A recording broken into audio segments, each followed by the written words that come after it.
all over the world.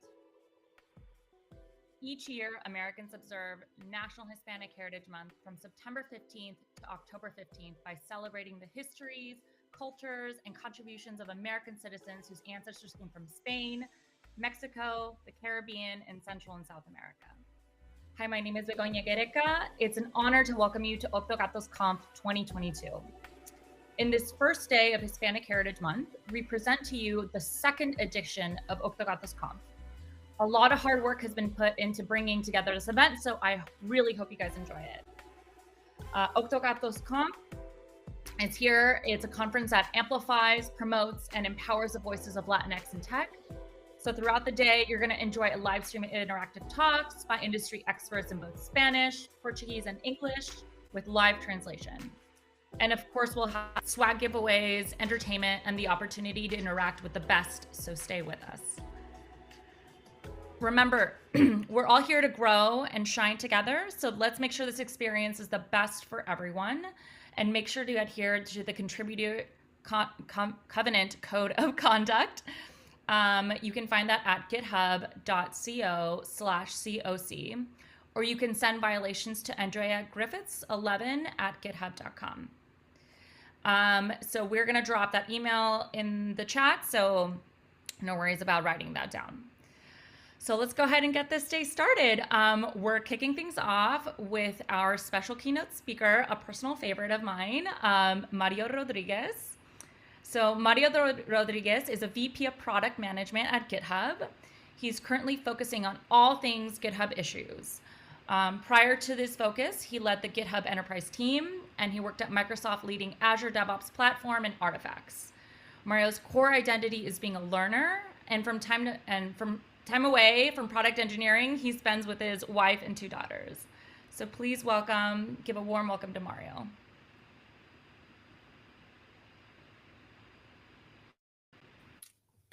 Thank you so much, Begoña. Thank you. Let me go and share my screen. Hopefully this works.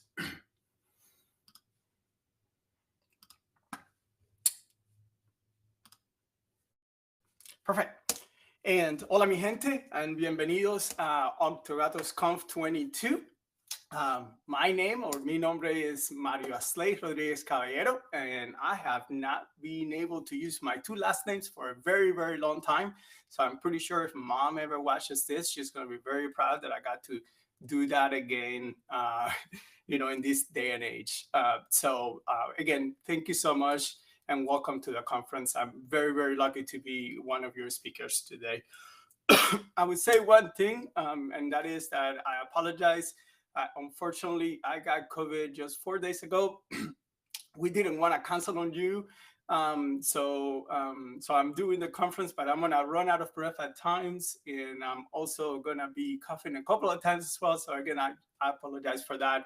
We are going to keep this short so like that I could actually finish it without much interruption. But again, I just wanted to say that, but super excited to be here with you. So what I wanted to do first is tell you a little bit about me. So I was born in Cuba, and it's a beautiful country. If you ever visited and you get ever a chance, please do. I was born in Ciudad Habana, and within Ciudad Habana, there's a municipio, and it's called Marianao. It's very actually close to the beach in Ciudad Habana, so I was lucky enough to, during the summertime, go to the beach.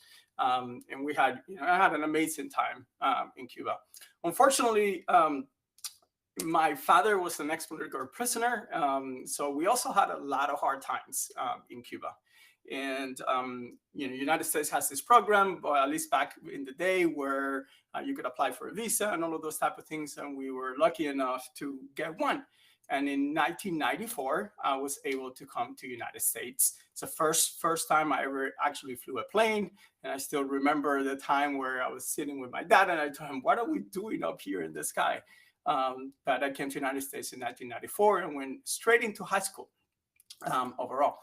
So now I got to United States and I didn't know how to actually speak English. The way that in Cuba they taught me English to say hello, it was how do you do, which no one actually says that in United States. It's kind of very former British overall. So I had to learn English from scratch when I get in. And how do you usually do that? Well, you get inglés sin barreras. I still remember this because um, there's one phrase from the TV commercial that it was always like, because se pronuncia because y se escribe because.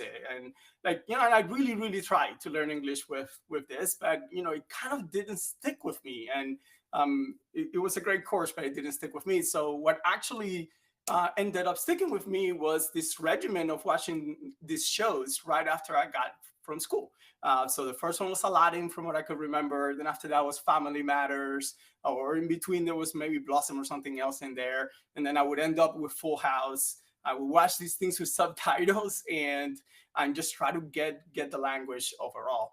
And that's how I actually got to learn English in the United States. And then from there, applied to a bunch of universities, and I was able to get into University of Miami, where I completed 2 degrees. And then I went to the Xbox game studios in Microsoft, where I worked on games. And if you're 21 years old and you're working on games for a living, that's all you wanna that's all you want out of life. And I was lucky enough to work on a product called Forza Motorsport that really got me involved in product and kind of producing and all of that. And it was with an amazing set of individuals as well.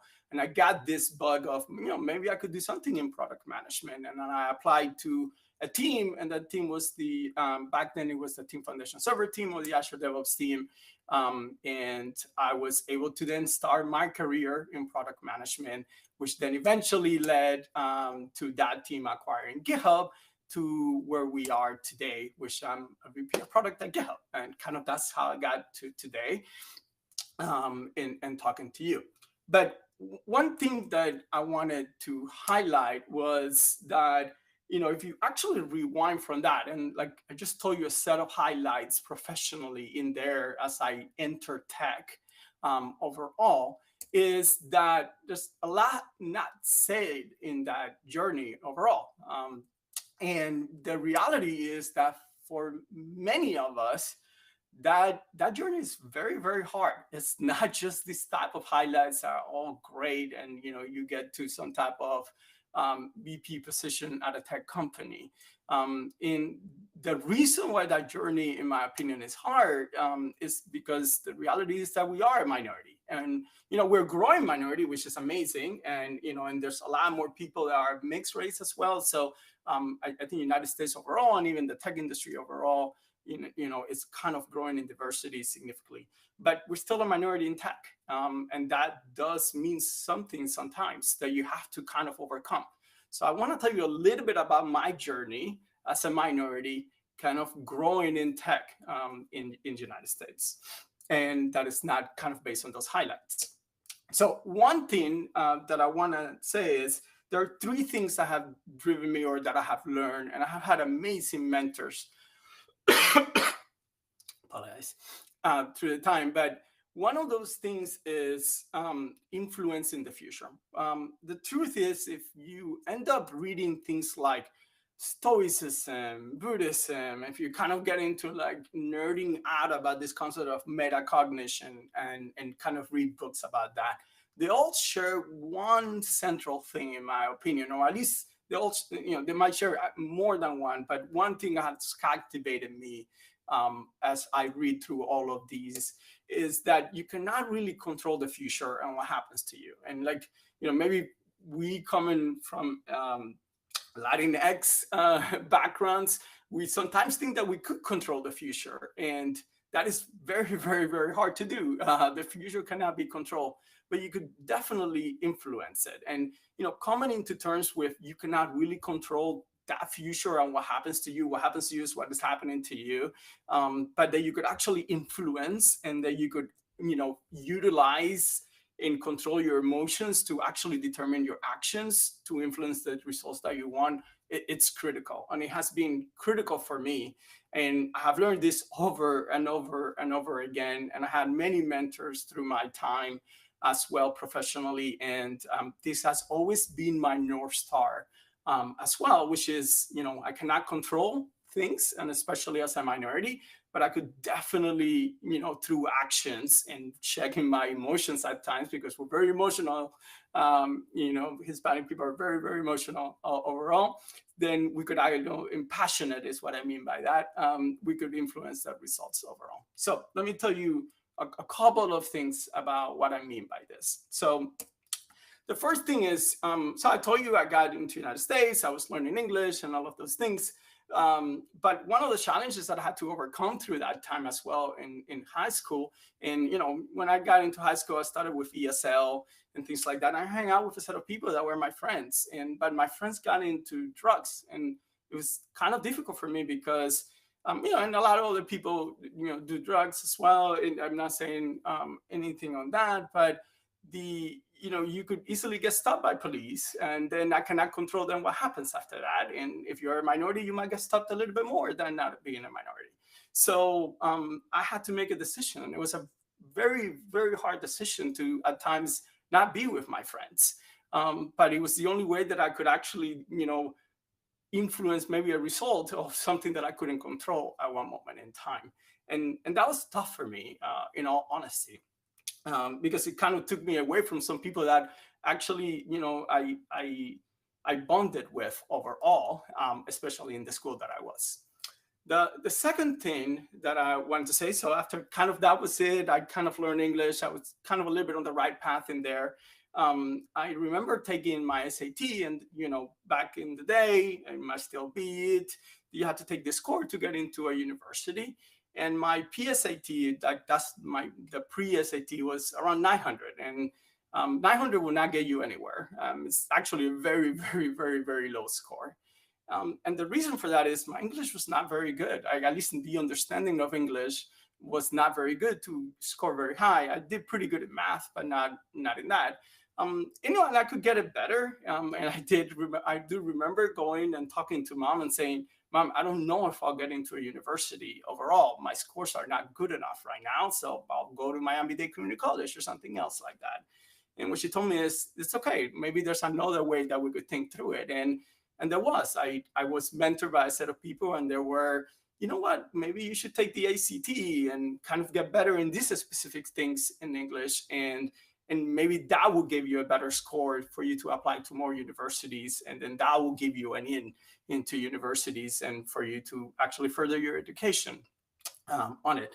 So that was kind of another thing. I couldn't control in all reality how much I was, the fact that I got to United States when I was 14, and I didn't have all the necessary kind of knowledge to be able to score higher over there. Even if I put myself into learning English even faster, which I did, it was not at times going to be maybe better than some of the other people that had already had that education and that background. So, but, I was lucky enough, the ACT was very good, and I got into the University of Miami, which is actually the school that I wanted to go to. Then after that, so now we're like, okay, now I am in college, and in college you usually have one class that is called the weed out class, and it's like you come into as a freshman, and then if you kind of pass this class, you kind of go into the next level better prepared, and if you don't, then you usually go and switch majors. So in that class, which was physics, and it was for a professor called Nearing, I still remember that vividly. He was an amazing, amazing teacher. I got an F on my second exam, and that usually meant that I probably should be switching majors. In actuality, many of my friends did. Many of my friends actually in their SATs, they end up not going into university as well at times. So you do have to kind of find a way to persevere through these things and try to figure out a way to then, again, influence your results. What's happening is happening. And it's very easy at times just to get on a spiral on those things overall. So I got an F on my second exam, and I didn't know if I was actually going to graduate from the University of Miami with the degree that I wanted. And that was also very tough. And the main reason for it is I actually, during my high school, I didn't get access to a set of things that allowed me to understand how to study for the university. And one of the things that, Professor Nearing really, really taught me was, it's not about memorizing things, it's actually about applying things. And in engineering, you have to be really good at that. And in college is really when I learned how to study and process information overall. Reading from, texts in English, textbooks are fully in English overall. So I got that F erased, and I ended up getting an A in the class. But that was kind of a transition for me. And again, I still remember 2 or 3 of my friends that ended up going away from engineering into information technology because of this. They couldn't kind of overcome that first obstacle. And then another thing happened. Now I'm getting closer to actually graduating, and I take a job, and it's in Chicago. It's for Lucent Technology. And my father had an electrical company. He wanted me to continue that and in that trade. And I was mainly studying electrical engineering to be able to become eventually maybe a professional engineer and be able to kind of continue that company. But I realized going into my senior year that software was not the path for me. And that was also very tough. It was very tough to tell Dad that, I probably wouldn't do kind of what he set up for me to do in the United States. And that I was going to choose this other field that was not going to be kind of paid by hour, but more about technology. And I had these other things that I could actually be doing, and this influence in the world that was slightly different as well. And it started in Lucent Technologies mainly because I was designing something for them, and I ended up writing 10,000 lines of Perl scripts, and I just changed completely my mind of what you could build with these tools. You just have to type into this terminal, and things happen. And in kind of circuit design, you have to deal with capacitors and silicon, and a bunch of other things are very, very, very hard to change. So this is another thing that it was kind of a thing that happened, and I just couldn't control the feeling of thinking, like I have to switch. I have to take this risk, because that's kind of where I've seen that I could actually have more of an influence, and actually even professionally, that's mainly maybe a better career for me overall. So that's another thing to kind of overcome in there. And then that put me back, because then at that moment, how am I going to get a job in a software company? I'm too far behind again on it overall. So regardless of that, I went in and tried to apply to everything I could. And I went into a technical interview with Microsoft. And I still remember I could not answer a question that in that technical screening. It was, I don't remember specifically what it was, but it was kind of like some type of word problem with some cookies or something like that. And I couldn't solve it in the time that interviewee wanted me to. But as soon as I hung up the phone, it was through the phone at that moment, it kind of clicked on me. And I called him back almost in tears, and I said, I think I got the answer. I just didn't want to give up. I was so close to something that I really, really wanted. I had, worked so hard to do that. Yes, I could not change the fact that I could not answer the question when he asked it to me during the interview. The interview had many other questions as well. But maybe I could influence his results on it by just calling him back and telling him, look, I think I got the answer now. This is the way that I would like to go through that. Can you give me another shot? And he did. His name was Ray. And if he ever watches this, thank you, Ray, for taking a chance on me, because he probably didn't have to as part of that interview. So that's another thing, again, not in there. So I went through now kind of got into Microsoft, and had a great time doing games overall. And then it was time for me to, after Forza, to go into this product management field. And I applied for, like I said, the Team Foundation server team at that moment. And I failed the interview to that team. I still remember too, getting called, and I think it was Kelly who told me, you know what, like, we're not going to go with you for this position.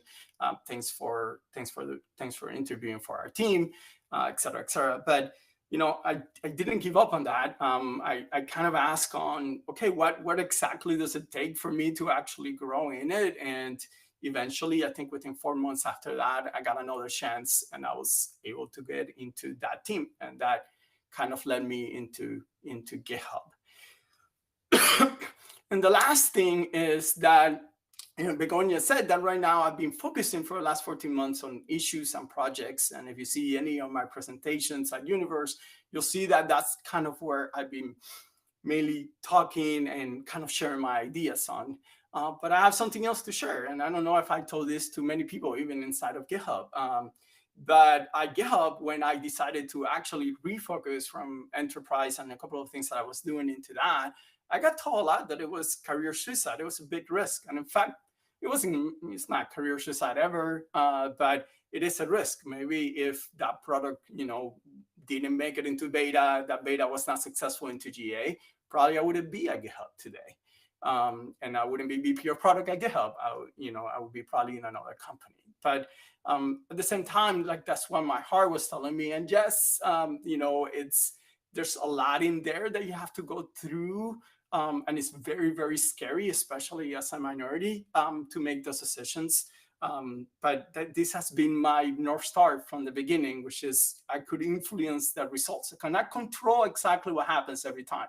Maybe I do fail, and maybe I do have to find another company, but I could try to influence the results. And by taking this risk, maybe that will take me further as well. So I wanted to share that because you hear a lot at times about kind of the highlights of people in their career, but you don't get to see all the back of it and how much you actually have to go through, in how many times things can go the other way if you decide just to give up. And I feel like we could do a lot, and specifically as Octogatos and as Hispanic people, to get more of us into the tech industry. Yes, it is hard. But we need more, and yes, there's going to be a lot of setbacks and failures and things like that. But if we continue that and persevere and kind of influencing those results, I think that's very powerful overall. So there's this book that is called Play to Win.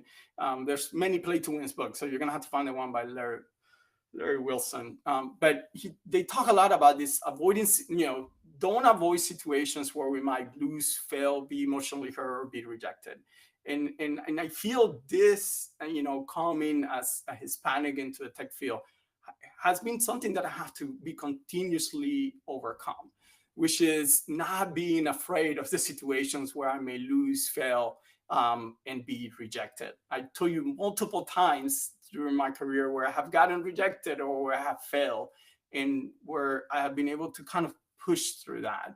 And you kind of push through that and kind of levels the field out, in all honesty. Taking risk is one of the things that we could do to kind of level the field out. Staying curious and keep learning is one of the things that we could do to level the field out, and applying a growth mindset as well. As a minority, it's very, very easy to actually get into situations where we're emotionally hurt about something that happened, or we feel hurt because we got rejected, and it will happen, but you could kind of push through it. And I'm inviting you to take that opportunity as well. So that's one. The second thing that I wanted to share with you is the fact that another thing that drives me is putting something back. And what I wanted to say about that is mainly maybe better represented by something that Steve Jobs said. So maybe I'll play the video now if I can. And so I'll stop sharing.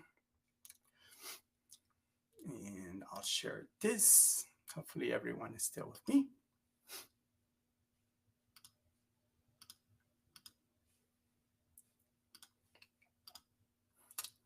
And hopefully it displays. Is most of us didn't make the clothes we're wearing. Sorry. We feel that for some crazy reason we're in the right place at the right time to put something back. And what I mean by that is most of us didn't make the clothes we're wearing, and we didn't cook or grow the food that we eat, and we're speaking a language that was developed by other people. We use a mathematics that was developed by other people. You're constantly taking. And the ability to put something back into that pool of human experience is extremely neat.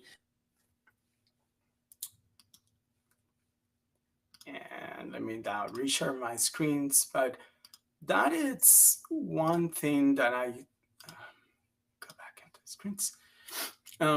It's one thing that has always kept me in technology, which is it is incredible what we could do and how much we could actually put back into that pool of human experience by investing in technology and investing in these developer tools, even if you think about GitHub, in kind of the impact that we could have on humanity. Like Steve said, like, we talk a language we did not invent. We use mathematics and physics that we did not create. We wear clothes and eat food that most of us don't grow. So how do we then give back? And how, life is hard. So how do you then find that fulfillment and meaning to continue going through the struggles of it? And I would say technology has that been for me. If you think about it, humanity going forward, almost every single step function that will happen will be fueled by technology and software. That is the reality of it.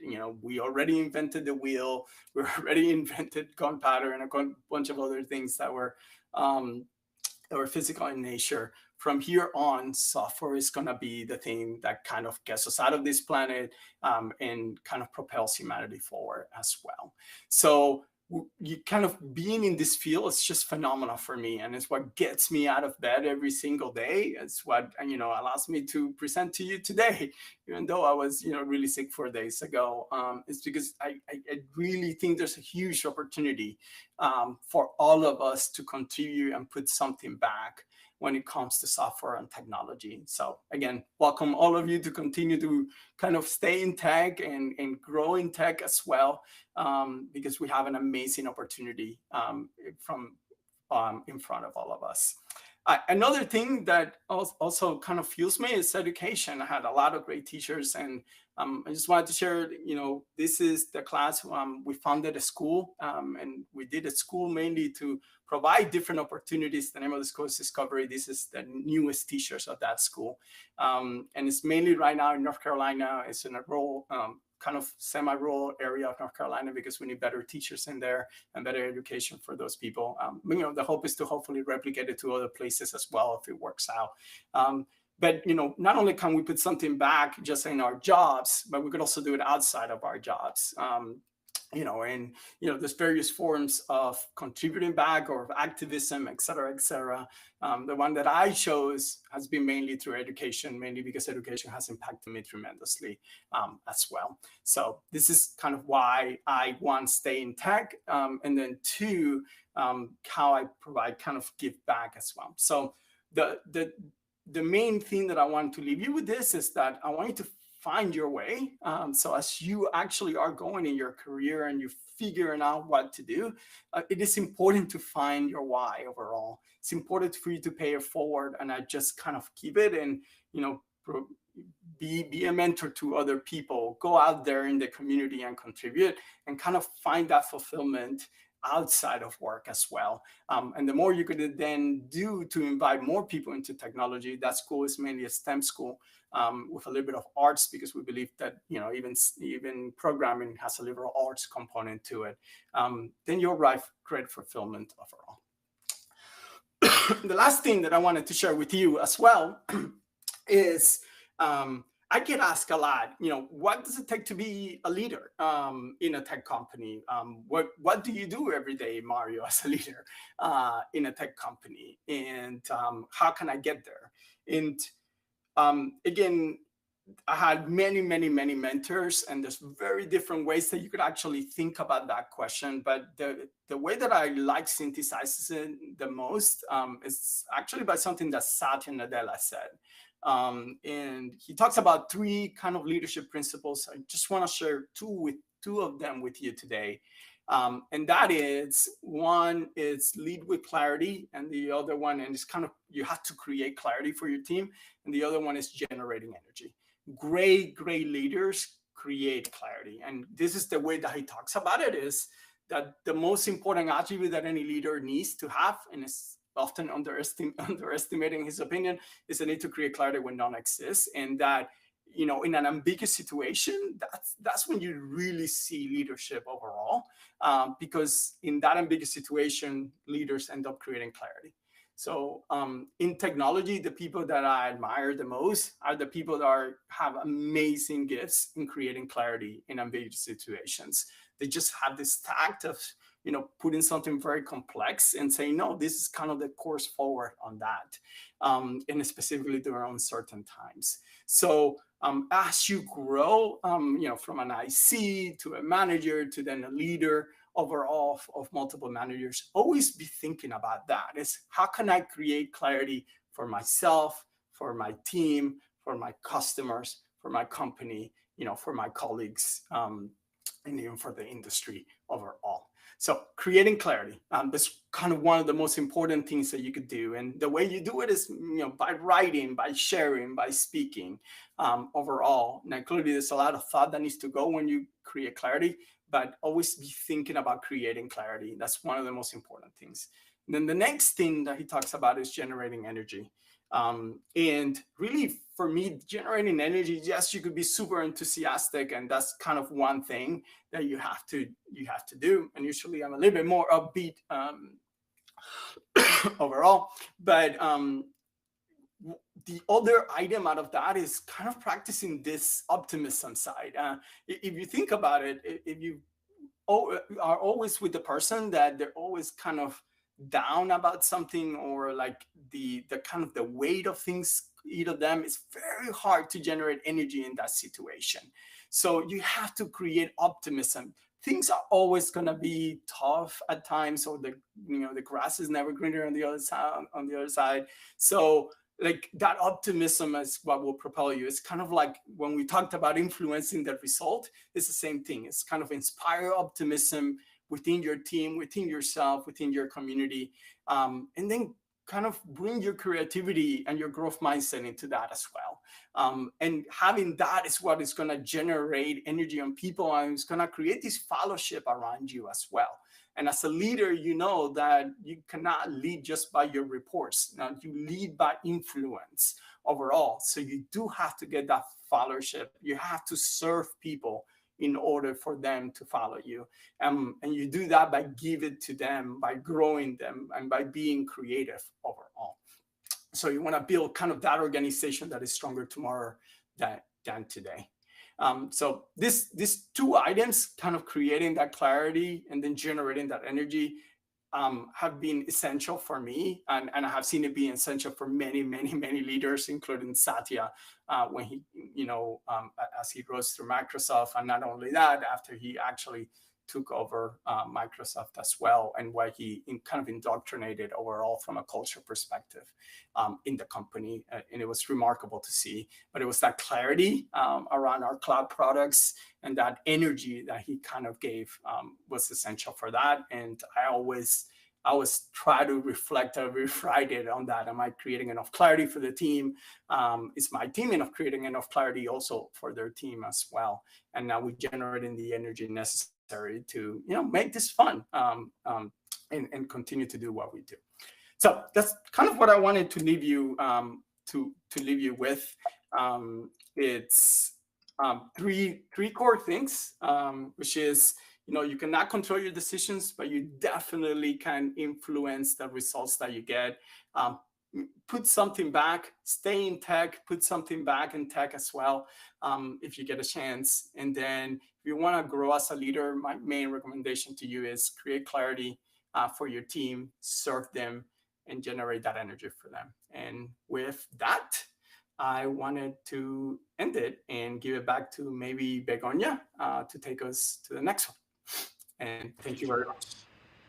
Awesome. Thank you so much, Mario. I know he joined us under less than ideal circumstances, but he totally, absolutely crushed it. I don't know. I enjoyed it. I hope everyone else enjoyed it. What really stood out to me was his focus and persistence, throughout his career, whether it was picking up English, or calling back for the interview, with the result of the problem, or getting into college. All three of those, he stuck through. Somebody could have just easily said, "Hey, this is it for me," and Mario really took it the extra mile. So that's absolutely amazing. Okay, great, guys.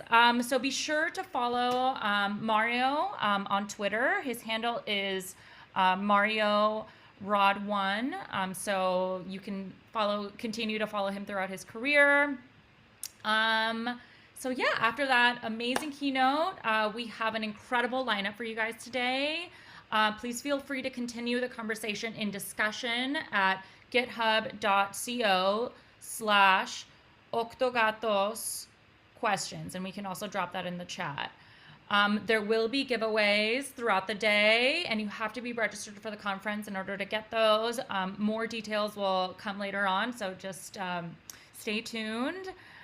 So yeah, with that, I think we're ready to learn from you, our community. So let's welcome our first speaker, and we're going to be here to talk about responsible AI. So take it away.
It's an honor and a pleasure to start talking about what we're so passionate about, and that is artificial intelligence.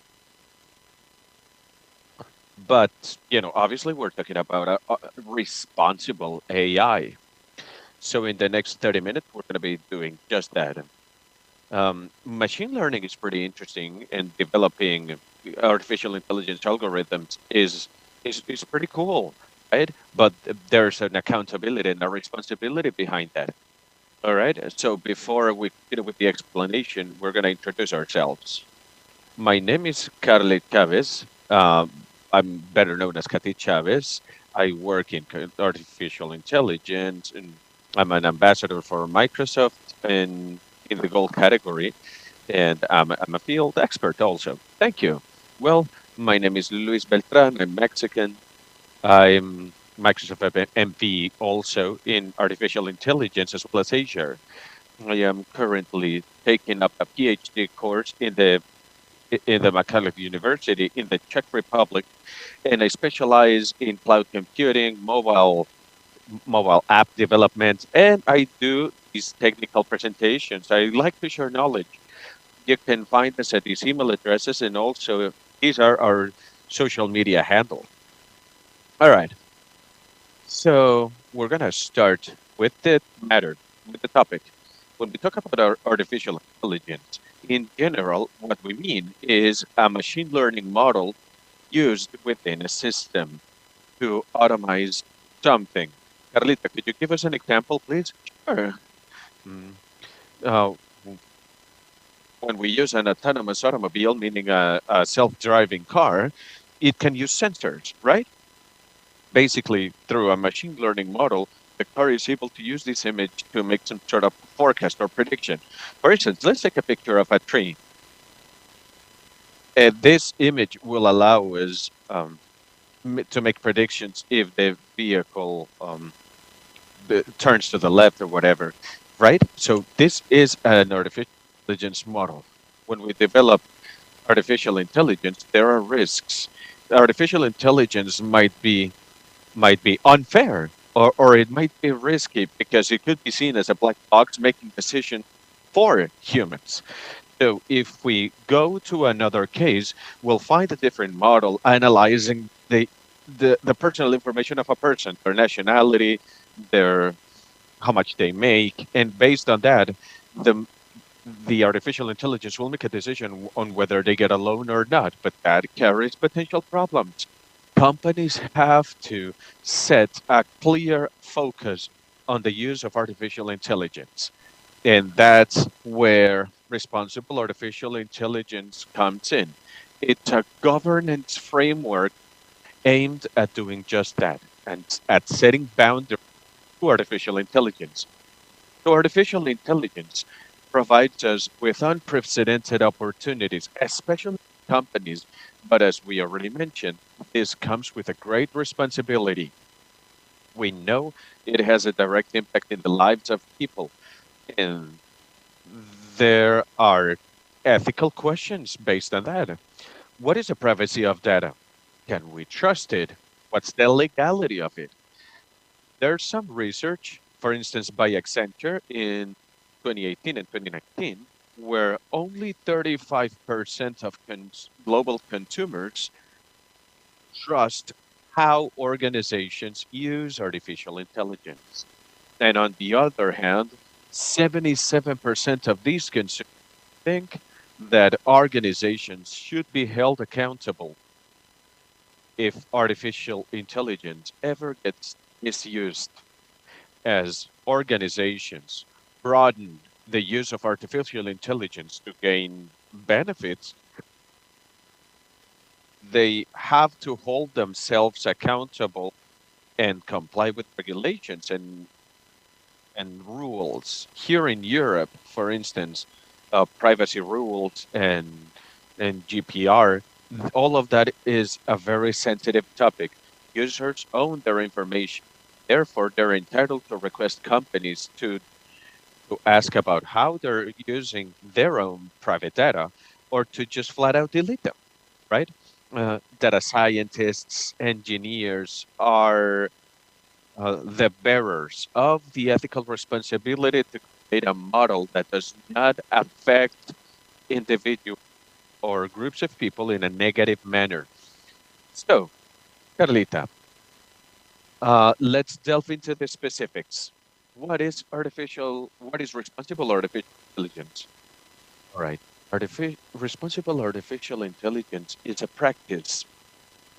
It's a practice designed to develop and implement artificial intelligence for a given specific purpose. And that purpose is to empower employees and companies. With this, we'll be able to make a positive, safe, and ethical impact for both customers and society. This will allow organizations to create trust and to scale up artificial intelligence solutions in a more safe manner. This is a Artificial intelligence is the result of many different decisions, and out of this purpose, um, artificial intelligence touches upon the systems and the way people interact with those systems. Basically, artificial intelligence will help us guide our decision-making process towards the most difficult aspect of the decision-making process. Mm, That keeps people at the forefront of the design decision, forefront of the system. But long-lasting values such as equity and dependability need to be looked after, and also transparency. With machine learning research or ML systems, um, that research continues to be at the forefront of the development of artificial intelligence. All right, in the next slide, we'll be able to see the principles of responsible artificial intelligence. Organizations and data scientists use these principles to create responsible artificial intelligence. There's accountability, equity, dependability, transparency, privacy, and security. With these principles, these principles are essential to creating an artificial intelligence. Again, an artificial intelligence that is dependable and ethical and that better serves the customer. So this comes from two perspectives: ethics and explainability. From ethics standpoint, artificial intelligence has to be fair and inclusive in its statements, and also it needs to be responsible when it comes to making decisions. And artificial intelligence cannot discriminate or exclude ethnicities or races. It is very important to take these considerations in mind. For instance, Microsoft has set up an artificial intelligence ethics committee in 2017. And also, this ethical committee, the main responsibility of this ethical committee is advising on these matters, as well as technologies, processes, and best practices to use artificial intelligence in a more responsible manner. We're going to be talking about the principles of artificial intelligence, but I'll leave that topic. All right, awesome. Thank you very much, Carlita. Okay, first and foremost, let's talk about equity or fairness. Fairness is basically knowing that artificial intelligence can come with biases. These biases can be intentional or unintentional, and they will eventually cause unfairness. So us, as artificial intelligence developers, we have to do our best to mitigate unfairness. We want a system to treat all people in a fair manner, and we want the system to not treat groups of people or different individuals in an unfair manner. Let me give you an example. Imagine if someone approaches an organization looking for a loan or looking for healthcare service. We don't want artificial intelligence to discriminate people based on economic circumstances, socioeconomic level, or any other health condition. And if the system is fair, it'll increase dependability of the forecasts or of the predictions. And there can be a guarantee that there is no discrimination towards certain population segments. For instance, on the basis of their ethnic background, age, or other such factors. That is that is related with the principle of inclusion, which Carly will tell you about later on. Let me just give you an example. Let's go back to the example of a model that grants bank loans to people. Mm, we train the artificial intelligence based on information that we've been collecting through a data set. And in general, the performance, the accuracy is high. It's maybe 90%. So will conclude that it's a dependable model, right? However, if we assess the nuances of that process, if we assess that model as is being applied in real life, we realize that it it it is funny. It almost looks as if people who are younger than 25 years of age are being denied these loans. What's going on, right? We have to be suspicious. Maybe we'll start thinking, it looks like the model comes with certain biases. And then we're going to um, assess the data set that the model was trained with. And it's where we have to do some detective work. Let's take a look at what's going on with people who are younger than 25 and people who are older than 25. And then we realize this is all imaginary. We realize that as part of the AI training, there's a bias. If the person is 25 years or younger, it is very difficult for them to have access to a loan. And if they're older than 25, they're more likely to get a loan. And, in real life, young people like to be explained because young people don't have enough resources or experience that if they get a loan, they'll be able to pay it back, right? But then we would have to maybe balance the classes that the AI is operating with, or maybe we would have to another technique. The point is mitigating the bias. Actually, we might even assess other features, for instance, gender. For instance, if the person in this example is employed or not employed, and all of that will affect the results, right? But right now, we're focusing on age. To this end, if we get a little bit technical, to this end, we have something called peer restricted models. Peer restricted models will help us cut back on biases and unfairness. It allows us to compare algorithms. It allows us to compare disparity metrics. We also have packages or well, codes or packages, to try to cut back on unfairness. Right now, I am using Azure Machine Learning Studio, but what I normally use is Jupyter Notebook. I can share it with you through social media if you want. And the goal is to use this package, right, called Fair Learn. And by using this package, I'm going to zoom in on this. And with this, we'll be able to apply it to our machine learning models. We'll do the classical part. You know how it is. We'll train the model, and then we'll start getting some metrics. And that's where, for instance, we're gonna look into what happens with people who are up to 50 years of age. We're gonna take a look at how likely it is for them to get a loan. And we start finding the disparity.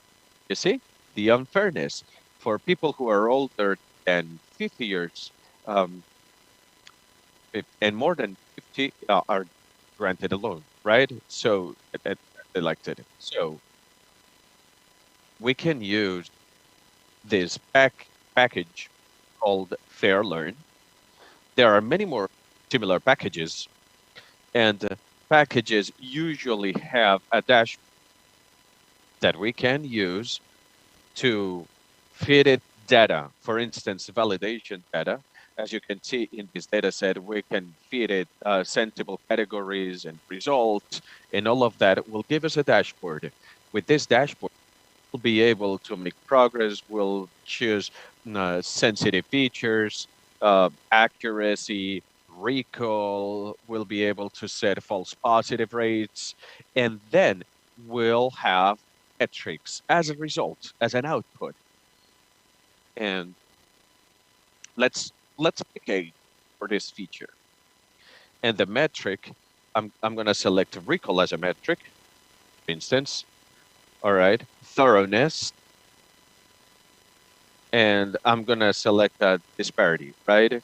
Demographic difference. And that is how we build a graph or some sort of visualization tool. And it'll show us the information that we saw before, right? It's just that it's easier to see information in a graphical form, in the form of a graph. And there's a bias, a very steep bias. If people are older than 50, they'll pretty much guaranteed a loan, right? Which is a bias, right?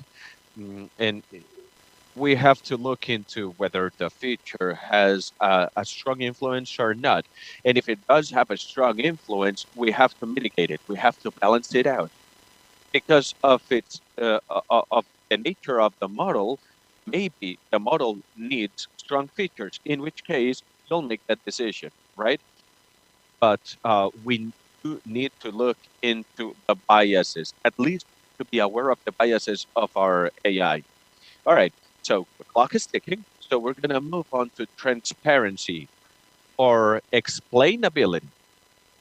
Transparency or explainability is basically about the fact that an AI model or a machine learning model should not be seen as a magical box that is just able to provide you with forecasts, right?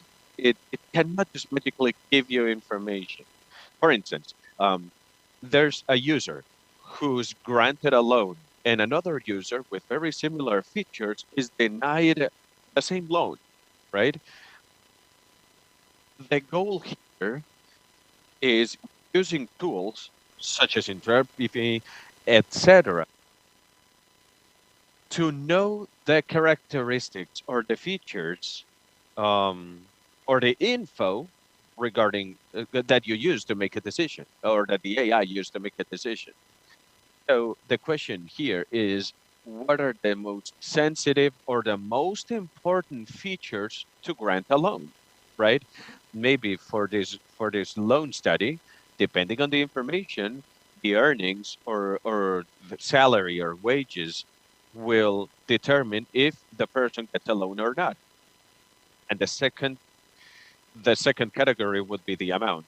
Maybe if the customer is married, if they're tall or short or whatever, that there's no relevance, or it should bear no relevance to whether they get a loan or not. Imagine that Carlita got a loan, but Luis didn't get a loan.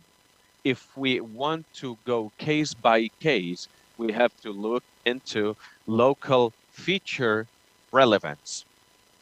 In other words, what was the most relevant feature for this specific case? And can that coincide with the features of the global relevance?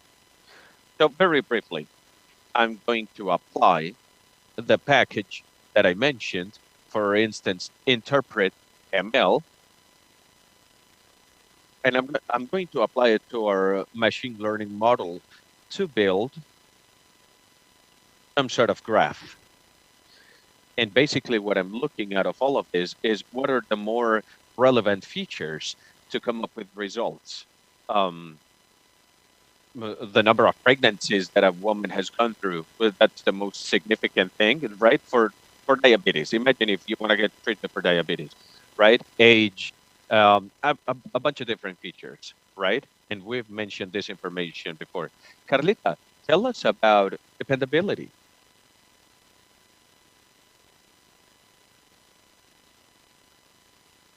You're muted.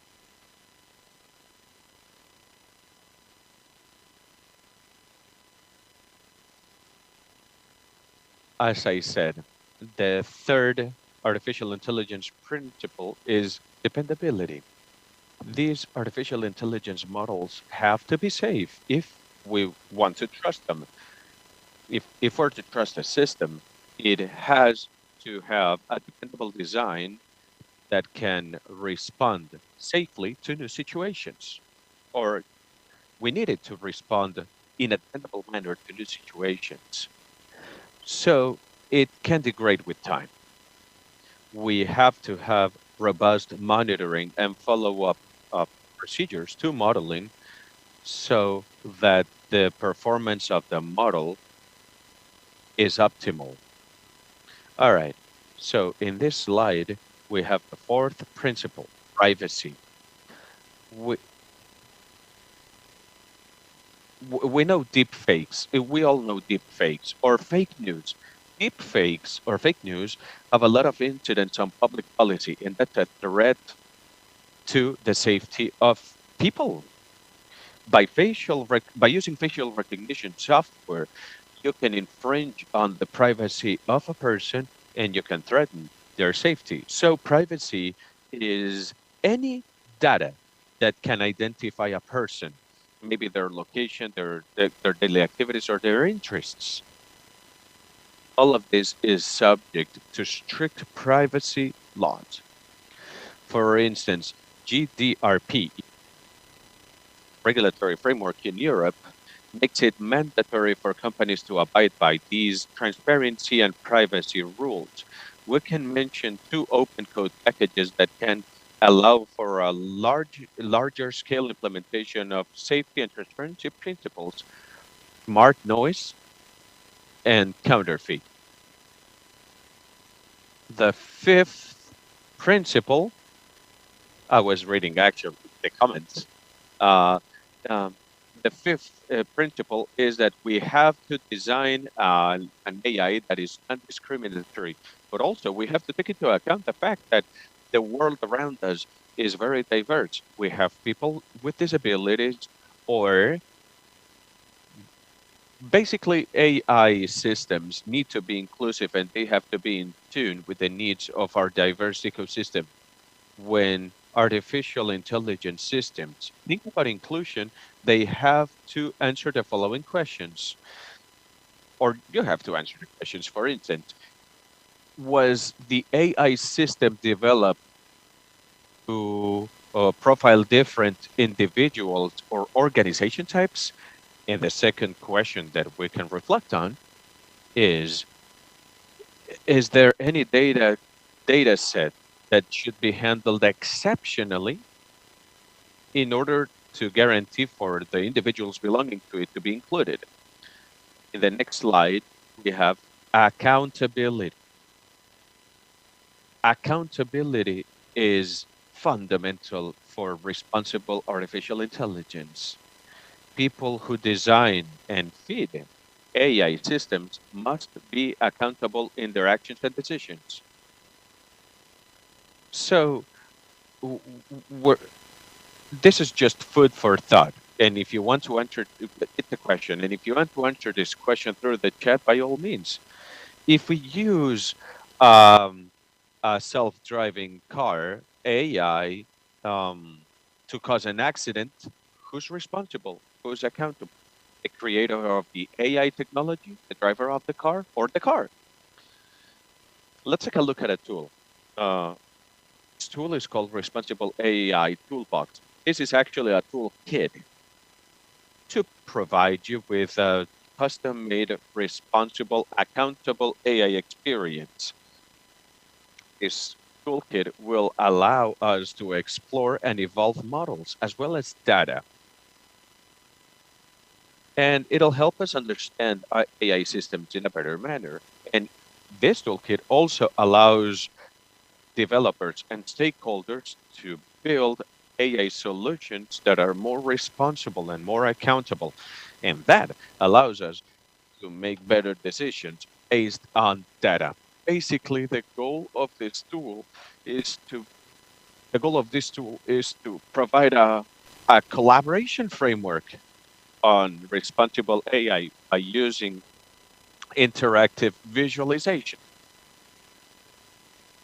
We have several available panels, for instance, error analysis,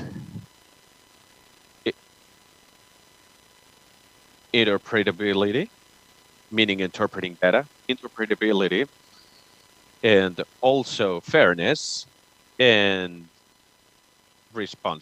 the responsible AI panel. This gathers um, several tools for models and to make commercial and informal decision-making processes. And this is integration. Luis, do you want to show? All right.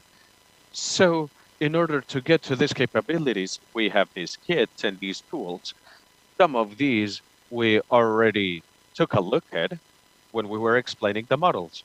The goal is to have all of these visualizations, all of these tools in one single place so that us data scientists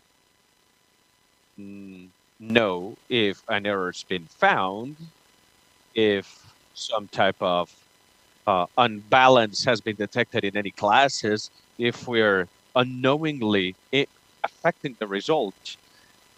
These are error rates in metric, you know.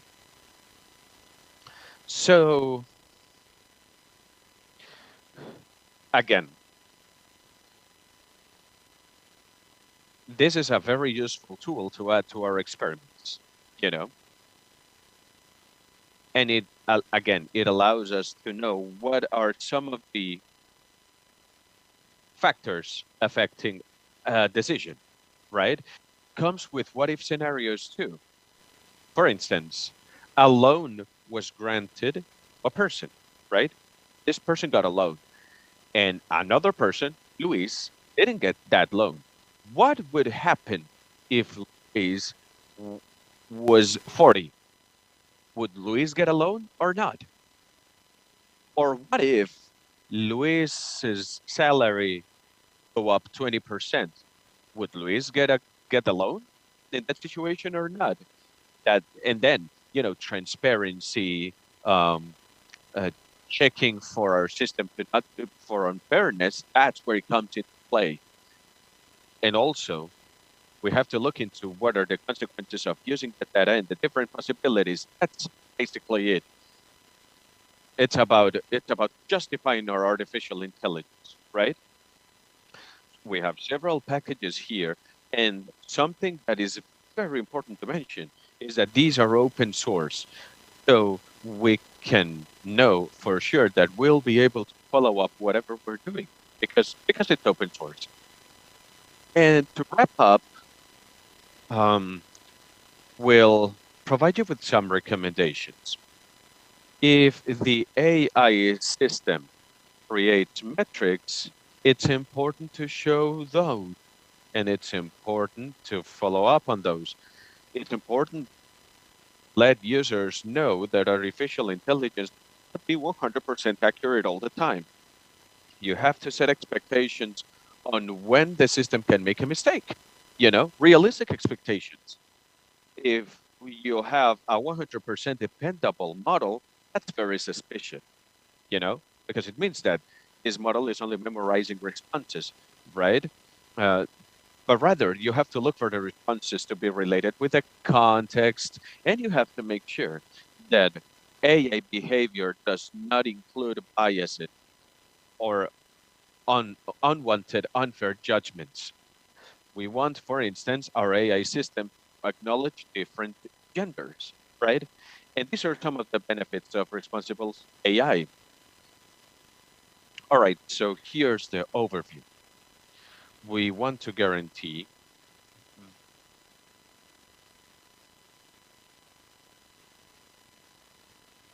with this, we go to the next slide. We can see here a small summary.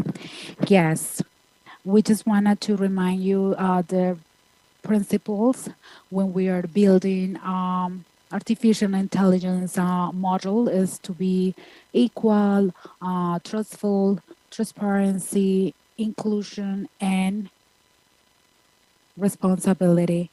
And this is the final slide to just close with our session. I don't know if there are any questions or any comments. Please feel free to ask. Thank you so much.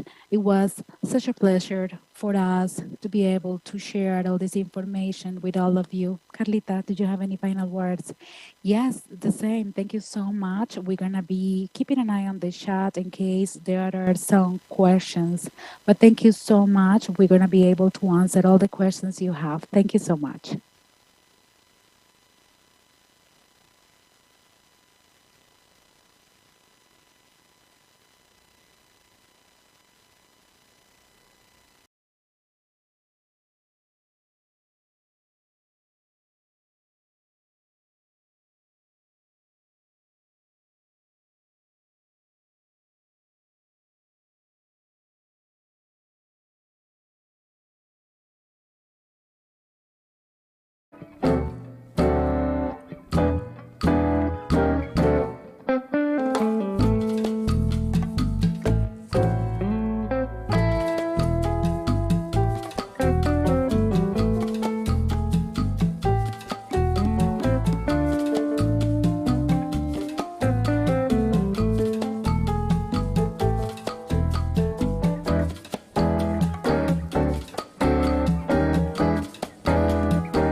Hi all, can you hear me well?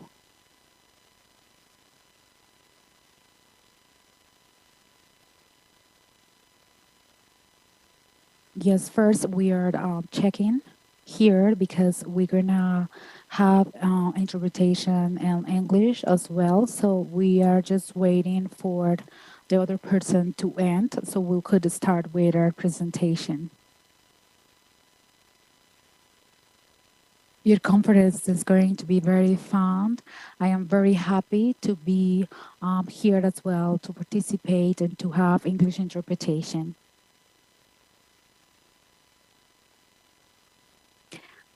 Feel comfortable to ask questions. Feel free to ask questions, no problem. I am going to share my screen, but first I would like to send the link with my presentation in English so everyone can see it.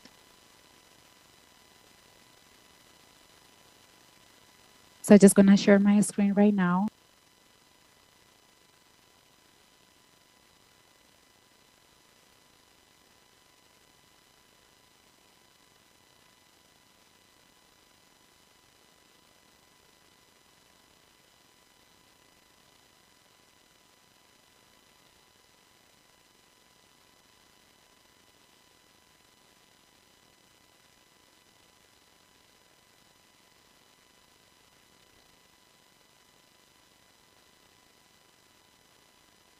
Well, first, I would like to thank the Elgatos team for the such an amazing opportunity to be able to talk about this system that I love, and a system that is providing a lot of services, which is the pull request system. My name is Giovanna, and I will be one of the speakers for today. So talking about accessibility, I am going to provide you with a biography. I am a Black woman. I am short-haired, black-haired. Sometimes I like to, wear makeup. Today I am wearing brown sweater and beige blouse. I've been working in IBM for 4 years. I graduated for analysis and development from UNAS University. I am also a programming professor and a speaker during my free time. And I also participate from some different institutions. For instance, Black Girls Institute. I will say, one of the persons that was impacted by this project that helped to remove these people from social vulnerability, and this has overcome with other support. Here we do have so many events in Brazil where we have different conferences, and I am also part of that institution, and sometimes I am coordinator or speaker. So let's talk a little bit about the agenda. We're going to have 5 habits. We're going to talk about pull request pyramid. We are going to be talking about IC implementation, and then we're going to have a conclusion. So we're going to be talking about people that works with this kind of flow or with Jeep and iHub. If you don't have that experience, I recommend you to stay during this talk because you're gonna get so much information that is gonna be very useful for your career. First time, we're gonna start talking about the first topic, which is gonna be about pull request.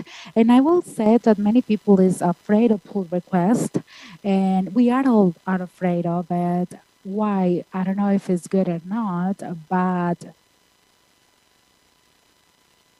if you see, it has so many things that make you feel uncomfortable and make you feel afraid, and then you have to face all these things by yourself. For instance, for me, I felt judged when I was working with pull requests. I was so afraid. Why was I afraid? I was able to see other people's alterations, and we can see all the alterations here as well, and we can take them to a different place using a code, and then you will get everything together, everything that you did using other people's codes. So here we are seeing different codes at the same time. Usually we also have discussions within this environment. We have some collaboration with other stakeholders, and we just make sure that we allow alterations to happen. Usually, we start a discussion that then give us an outcome and conclusions. Sometimes, as I said before, this can make you feel uncomfortable. This code can be justified, and it's a moment of tension. We have an alteration, and we are not following the business rules. I'll say that it's a time that you can miss one or two important details. So this is a very difficult moment, and there are things difficult, I will say, to swallow. And I said that these were moments that made me feel comfortable, stressed, because we start thinking about the code. And we are also going to be talking about what we have to improve and different ways that we could have done these codes. So we always feel in the middle, stuck and afraid. But here I am going to show you today how we can overcome all these fears and to work with this in a very friendly way.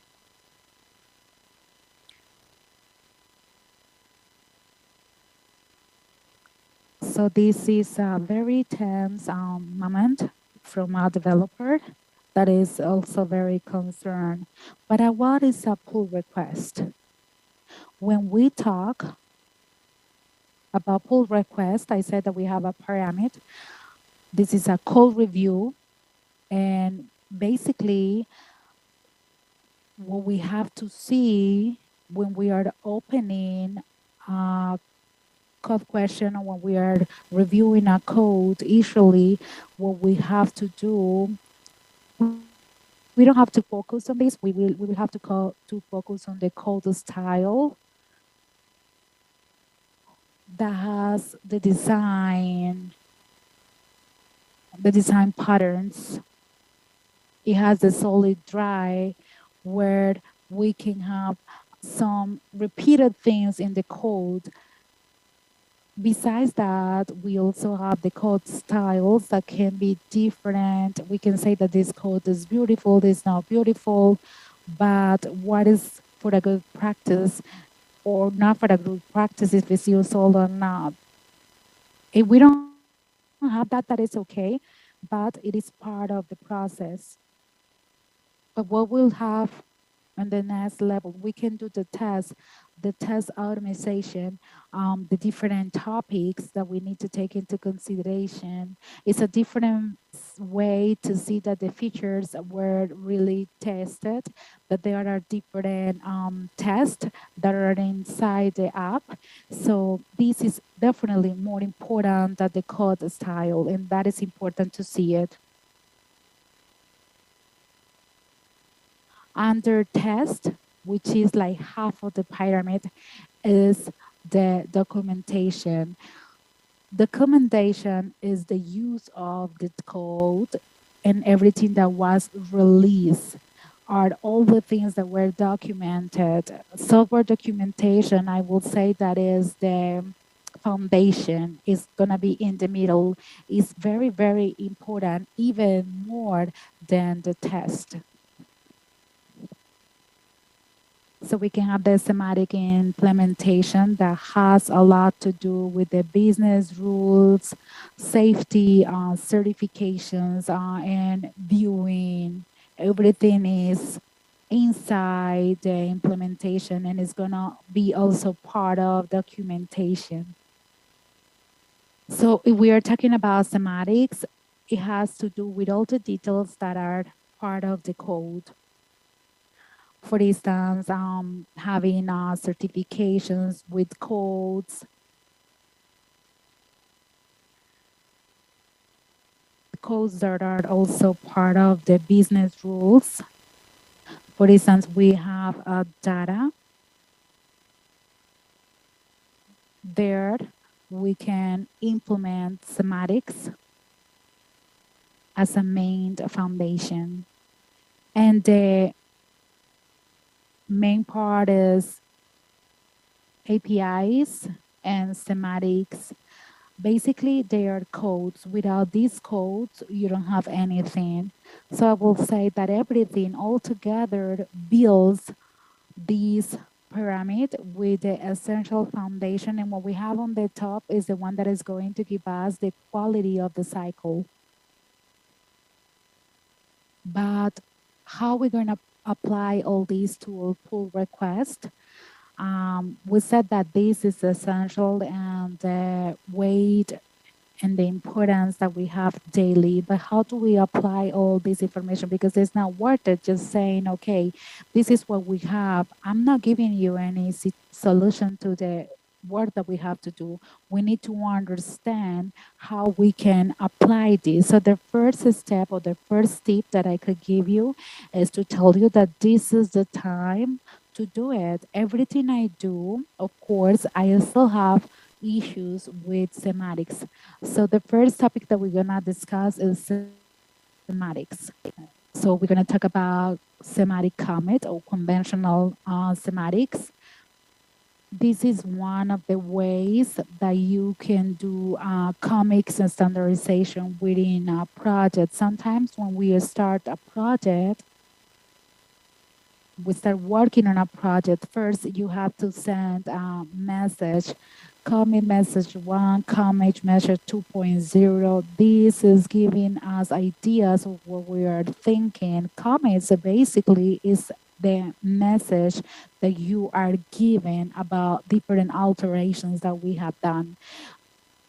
So what I am going to have in the code, basically the code is about commits, and that is why the thematic commit is very, very important. Usually as a good commit, it has to do a lot with semantics. For instance, when we're seeing a political debate,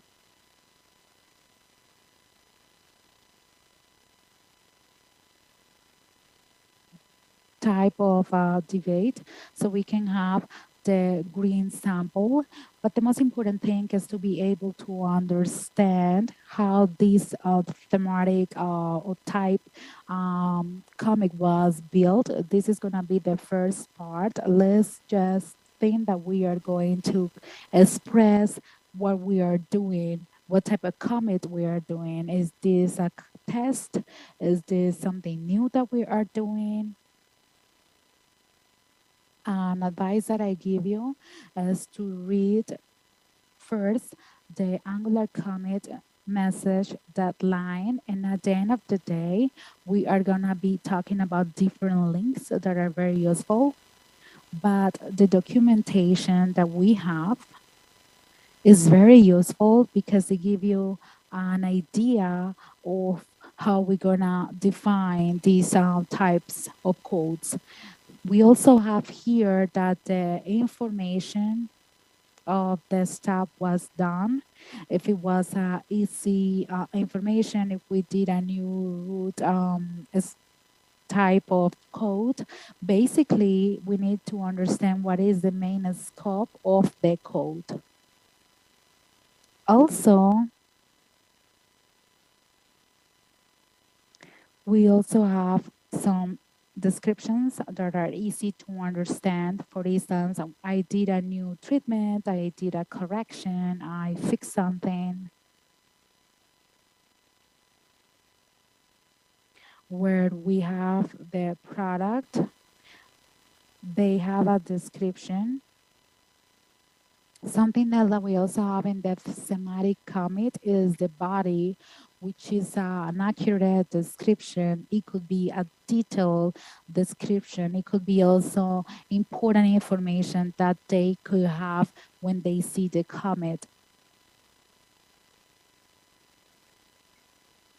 And they can pay attention to a specific part. I will say that the body is not the main scope of the commit, but it's useful and it's important to use it.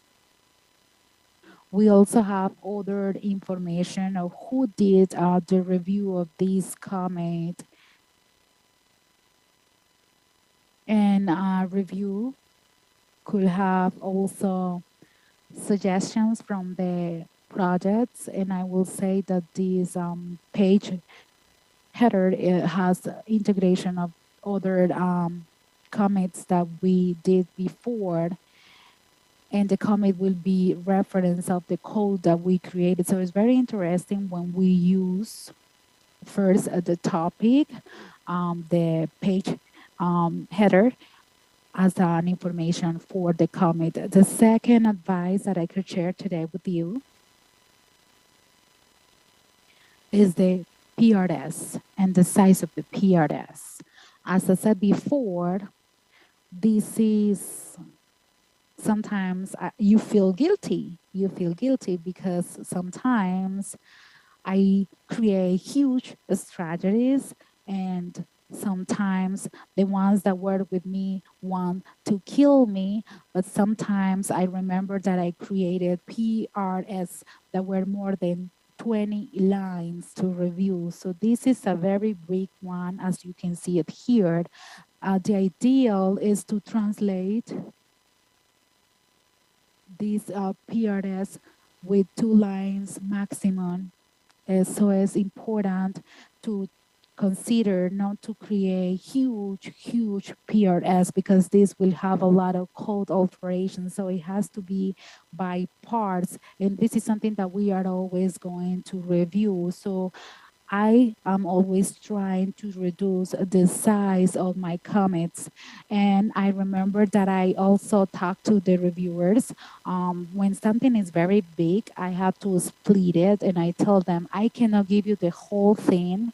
I have to give you part by part because I don't have the other part ready, and I need also support to review it. So sadly, this is one of the problems that we can also face. And we're going to talk about also request good practices or best practices. And these commits can be splitted, so they can be reviewed part by part. So this is the part that we're going to be talking about, is the pull request structure. It will be very interesting for you to be able to see it, to describe how you made it instead of saying what you did. So first, we're going to explain what we did. I created a new rule. To handle numbers. We are not going to explain about numbers. The code is going to speak for themselves. It's just explaining what we did and not really what we did step by step. We don't have to explain step by step. We need to optimize the same time. And here I'm saying that this has to do with test. We need also to contextualize a third person in case I use the third person in the text. And this is part of the Portuguese language that we usually use third person a lot. But I believe that this is a connection from the title and text. This is going to be linked to the business, and we are going to link it to the title as well. Another advice that I could give you right now, we do the checklist. And when we do a checklist, we are able to just have a screenshot of the main screen to see what we did, or maybe a screenshot or something new that we implemented in the main screen. Here is the way that you can use to review what we have done. You can also talk about controversial points that need to be explained, things that we know that will generate questions in our teams. And we can also leave some points that are explaining why everything happened and why we did it and the way we did it. So I believe that in this case, this is the way to handle it. If the PR has some technical depth, that shows how this debt is going to be paid in the future. And I am going to explain what is debt. So this is the way I do it. So I do have the card name. So what we did, I did modify some products. So there is a table of products with a description that could be also modified. So to make sure that the products are shown by numbers. We can also have the description, and also we can add a screenshot in case we have it. At the end, we can also create an alert. And the alert could say, if this is going to be changed, this could enter to other modules. For instance, we have a vision of a new program that needs to be added in the middle of the code. And besides that, we are going to need more things, and that is why we always need to be aware of it. The fourth advice is one of the points that we're going to be discussing this afternoon is the implementation of CI. Everyone knows what CI is. We are talking about continuous integration, which is a practice for software development and DevOps. And the main purpose of continuous integration clearly is to be able to find and to investigate faster and to reduce the assessment and to understand the new software updates. When we talk about CI, we talk mainly about integrations that we have within the code. So when we have to work on the code, we are going to be able to guarantee that the code is working. So what is the platform that I like the most in CI? I have a few, and I am certified in other platforms, but I have the opportunity to test so many tools. I will say that the one that I like the most is the GitHub Actions, because I like it, because it's integrated, because it's very friendly, and it has so many implementation options that make easy the code implementation. And what can we implement in CI? So the first thing that I could tell you is regarding quality. And we have things that are easy to identify and that tell us how clean is our code. Basically, we review automatic codes, and these tell us how the code is. If the code is burnable, if the code has any alteration. So it's very important to have these kind of alerts.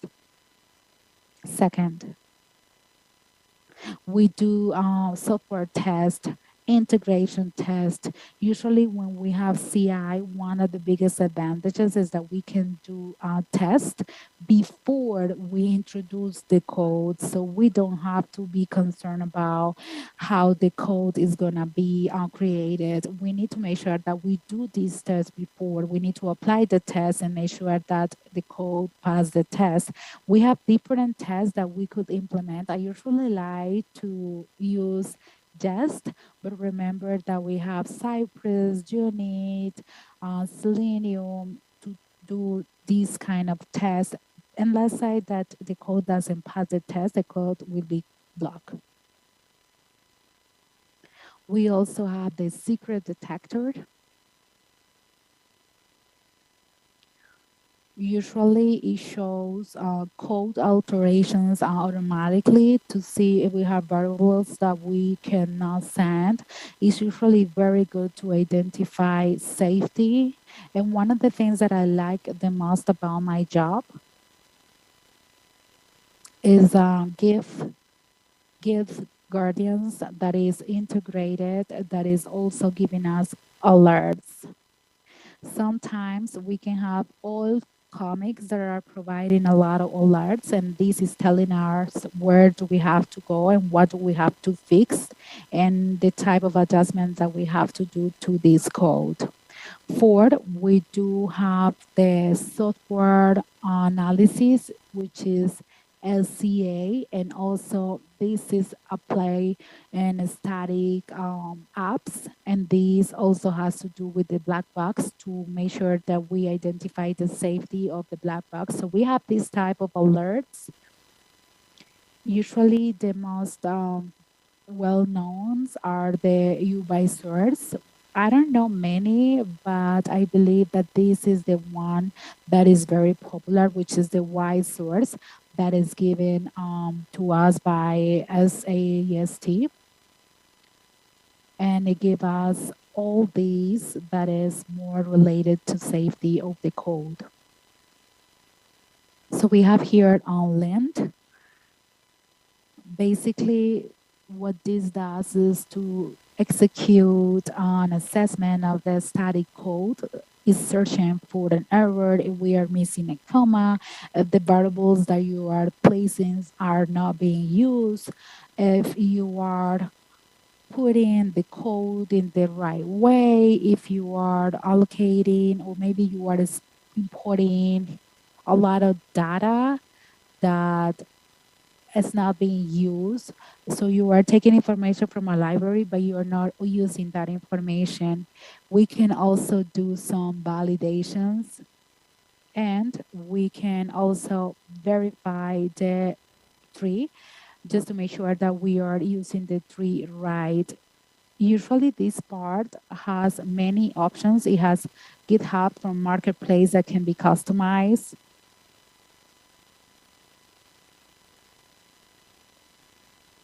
I also work a lot with this I npm also work with script, this script. and I like to I also also like verify the to check npm the version to the make sure NPMs, that if they are you compatible, know, that just to see they if they're are compatible what with we every require word of within my the code. code. I like to do I these like type of to perform validations, such but of checks, but course, you can do that everyone with could do it the way any type they of code. preferred. For We can instance, we can also check check if if it's compatible if with the this is code. compatible with our We code. have different There are several commands. commands to do this, but in general, it's a way to the validation code. The last thing, the final topic, is integration with monitoring tools. Something that's interesting is that when we have some comment and automatically, which something which will create a task in the future. It's interesting. Able to perform that type of integration through code. I have a practical example to show you.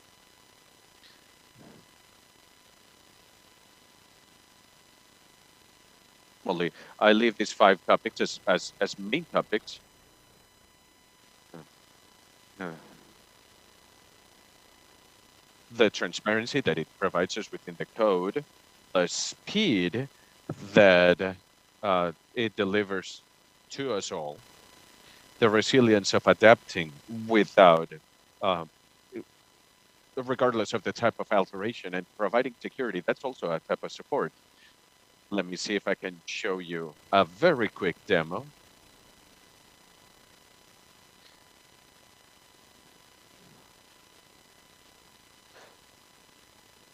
If we're going to show you if we have enough time, but everything looks good. You can log in and check the info for yourself.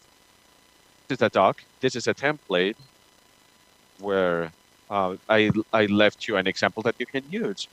This is how I created. These are the things that I added.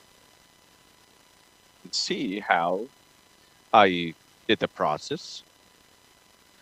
And whenever commit will perform every step, it'll adapt to different versions, it'll adapt to verify it, and it will check the tests. This is a software test example.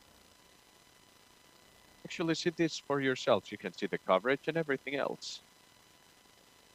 Also, I included the verification here, and I also included the code setup. This is the code semantics. And as I said, I complemented all of this with Xander Cloud. The Xander Cloud will sweep and then it'll give us its result. And it'll also tell us if the code is high quality or not. For instance, if we repeated some codes, if there are vulnerabilities, if there are unforeseen problems with the code, it's going to tell us everything. But how can I extract this and export this for my journey?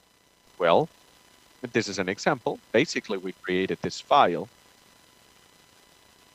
within the flow JS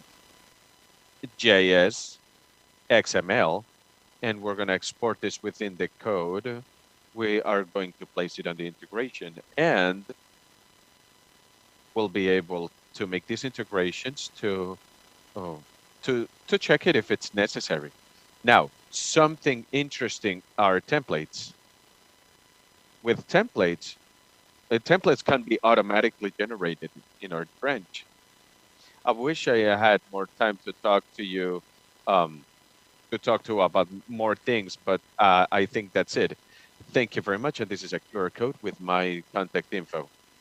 Who would like to go? Whoever wants to follow me on social media, you can find all relevant information there. Do we have any questions?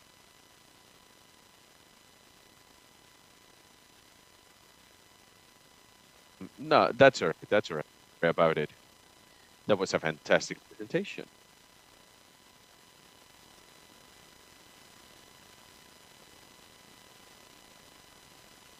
We had just enough time. These are Giovanna's social media info. This is Giovanna's social media info, and so that's the conference, the link, and Giovanna's social media info in the chat. Let me just check something. All right. So once again, don't forget to send us your questions if you happen to have any. We're going to be interacting with you for a while. Giovanna, thank you very much. I know that sometimes we run into issues, but we do have to. This is a person who writes code, and also we just showed you that giving repetitive tasks to a machine is good instead of getting a person to do that repetitive, monotonous tasks. It's better for a machine to do it. And if we have to fine-tune the code, or if the code is repeated, well, it's important to note. And all of that will help us solve codes, as was mentioned. Be gentle to one another and to code. I was joking. Right. We're going to share that presentation. And we want him to give us his opinion. All right, I'm gonna hide here to take a look at the comments. At the beginning, it was a very tense moment, but also, you sort of ease into it because there's an exchange between the person watching and you. It's an information exchange. It's about sharing knowledge and code. Thank you very much, Giovanna, for sharing your code with us. Once again, thank you for spending time with us. Your conversation was wonderful. We'll be back in 5 minutes with Mateus and Lydia.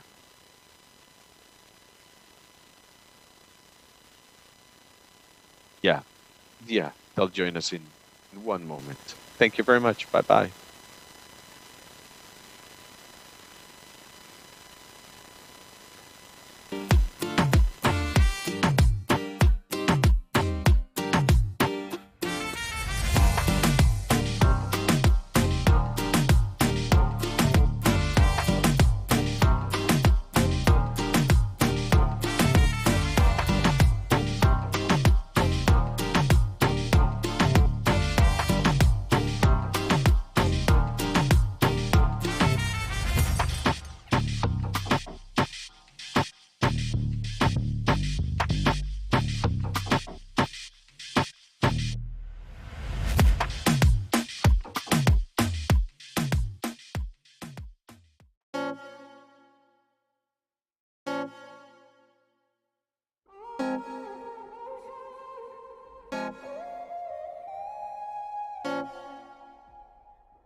Hey there, welcome.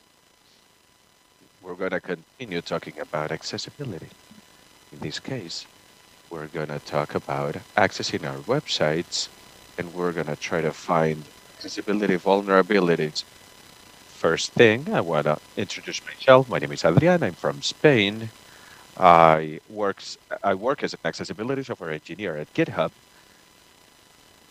and that's where we try to continue uh, follow the principles of accessibility, both in a real life setting as well as online. And you can find me by my last name. My Twitter handle, for instance, is BOLLONIO. Let's talk about accessibility. Accessibility. Accessibility. A11Y is the acronym to talk about accessibility because the word accessibility is 11 words between A and Y. So internationalization, same thing. A18N. And funny enough, In Spanish, the word accessibility, accesibilidad, also has 11 letters between A and D. Why is it so obvious in the real world when we see these situations? Why is it so obvious in the real world? So we can see ramps that are barely usable for people who use wheelchairs. The second one, we can see a ramp that ends up being stairs at the end. And the fourth one is basically a safety hazard, right? With a bar in the middle, so it's like inaccessible, right? So I'll give you another example. There's a person in a wheelchair with a button on the wall, and it's accessible. They press the button, door opens automatically. Surprise, surprise! There's a flight of stairs behind that automatic door. So we move on to the online world. It's not that obvious that a website is not accessible. It's not that evident. It's not as apparent as it is in the in real life. We talk about all these tools, all these digital tools, which happen so that everyone, even people with disabilities, can use them. Um, in this case, accessibility means interacting with the website, understanding the website, interacting with the community within that website, which is what we're doing right now. Accessibility covered of that. Let's move on to that online world, that digital world. And I'll give you an example. For instance, you go to your favorite purchasing web portal, right? The GitHub star, just to give you an example. And you want to track the last orders, but you can't find that. So you call technical support and they tell you, well, use the button on the upper right. Or maybe you want to know how to do that. They can tell you, okay, so click on the cog-like icon, the icon in shape of a cog. But for people with a sight diversity, with some sight disability, they probably won't be able to see the the cog, or not know what the upper right corner is, where the upper right corner is, right? We have to. It is true that we can make the mistake of thinking that accessibility for a website, it means accessibility for blind or for people who have a sight impairment. But but in reality, there are many different types of disabilities, and we can actually classify them. We can actually categorize them in permanent, temporary, or situational. A permanent disability is a person who's missing an arm, for instance. A temporary disability is a person who's had an accident. They cannot use their arm, one of their arms for a period of time. And situational means that it's an eventual span situation.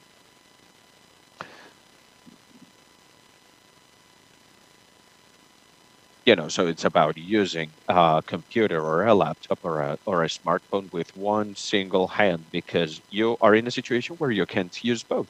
So we have to take this into account, even taking into account invisible disabilities. For instance, cognitive. It's about interpreting the information that we're showing on the website, right? Is it clear? Is it clear enough? Is the language that we're using inclusive? Sometimes we forget about these that are unseen, that go unseen, right? Mm. A year ago, there were 7.9 billion. Now, it is estimated that 1.3 billion people living in the world live with some sort of uh, visual impairment, whatever it may look like. Dalton or color blindness, what have you. A low percentage of people wear glasses. Some of these are very heavy. These people are our users, right? And they're your customers. Yeah. What we're trying to do, we want to get to as many people as we can to get to more people. These people are our audiences. But let's get a little bit technical. Okay, so let's delve into the world of testing. Automated testing, manual testing, whatever it may be, they're all part of a larger process. Automated tests are really good. Uh, it we have the ability to perform tests, right, on any on any part of our system, right? But these automated tests are not a guarantee to our system more accessible, because between 20 and 50% of the visibility automated tests, um, they could, only 20 to 50% of accessibility problems can be detected by automated tests. So we always talk about a longer process where we have simulation tests and manual tests, which aren't as important as automated tests. So what I want to teach you today are some tools and some tips that I use on a daily basis, and my team uses on a daily basis, that I think are pretty useful. The first tip is test your code as you're developing. In the code editor, in IDE, wherever you develop, test as you code. And what can we do to test as code? We can use EQ. EQ is a company who developed a program called Axe, and it's really powerful in this case, with big framework market frameworks. For React, we have a library. If you use Angular, you can use WebDriver.js, and Svelte is another framework. Or maybe we can use LinkedIn in our code editor. We're going to start with the first one. In this case, I'm going to be using React because this is the framework that I use the most often. So we have to install this library as a dependency of our project, and regardless of the package manager you use, and we have to make sure to import this library and run it in a non-production environment, which means that this library will expose all our vulnerabilities, but we don't want that happening in a production environment. We want to fix them, right? This tool runs those accessibility tests by using the accent button. And what it does is it shows us in the development dashboard in our browser, Chrome, any Chrome-based browser such as Edge or Firefox. It'll show us those vulnerabilities. So what we can see is, I don't know, for instance, it'll group them together. Or if this vulnerability has occurred more than once, it'll give us a severity level, if it's moderate, if it's serious, or if it's critical. And then it's up to us to pick where to start, basically, start fixing our web portal. Maybe some HTML patches or loopholes that might be causing the error. And this is the documentation that DQ has made available to us so that we can learn a little bit more about this error, but also it'll keep us from making error again in the future. What else can we do? Link test. For those of you who do not know what a linter is a tool library with a set of rules. And when we're coding in our code editor and we skip over, or we work against one of the rules, this little button will tell us, hey, you asked me to let you know when you're breaking one of the rules, so here it is. Okay, and it'll circle the part of the code where it'll say, hey, you're breaking one of the rules in this line of code, and we can use that for accessibility rules. How can we use that?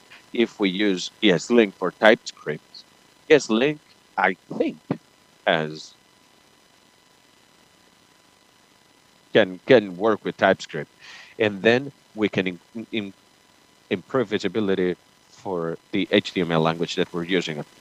What else can we do? We install it as a dependency, and we add that line to our ESLint setup file, and we tell it to extend all the recommendations. These ones in line 12 in the configuration file, we can see that we're extending the accessibility rule. That is usually enough. And then it's telling us in this line of code, there's something that's not right. For instance, in this case, we're adding a click hamlet to an element that is static, that it's not dynamic. So we cannot do that. And these linting rules will appear in the terminal when we run the application. If you're coding or creating a component library and you wish to test during the development process, Storybook is a very interesting app and a very valuable one, a very useful one, highly recommended. I wrote an article actually last year on how to test component accessibility using Storybook. What else can I tell you? All right. So we go from the code editor to the browser, and we use the developer tools. Our browsers, Chrome, Firefox, they come with developer tools as well as the tools to improve accessibility. This is the color picker tool. What are we going to do with it? When we inspect a text element and we click on that little rectangle on the color palette, we're going to be able to see the contrast ratio. The contrast ratio compares the color of the text with the color of the background where the text is. It could be a button, it could be a rectangle or whatever. We can check the score and see if the color contrast ratio is correct or if it will be problematic for people with disabilities. Firefox, same thing. If we go to the little circle with the color, it'll give us those values. What else can we do? We can use the accessibility tree when we have an element, especially if this element is not static. If it's an element that you can focus on, it'll tell us the accessibility tree, and it will also tell us the properties that it has. If it has an area label, etc., which is extremely important if we want to know how our HTML coded elements are going to be reacting. Chrome and Firefox have this feature, so I recommend you use these two browsers. Okay, so let's move on to testing. We want to run automated tests, right? And for unitary tests, we can use Jest. Jest is a JavaScript library to create tests, and it comes with an accessibility extension. The accessibility engine comes from TQ. We install it as a dependency to our breakpoint, as always, and then we can start writing unit tests. What am I doing these unit tests? I'm grabbing all the application app. I turn it onto a stream using Reatom server, because this is a RIA, and I give it to the Axe engine.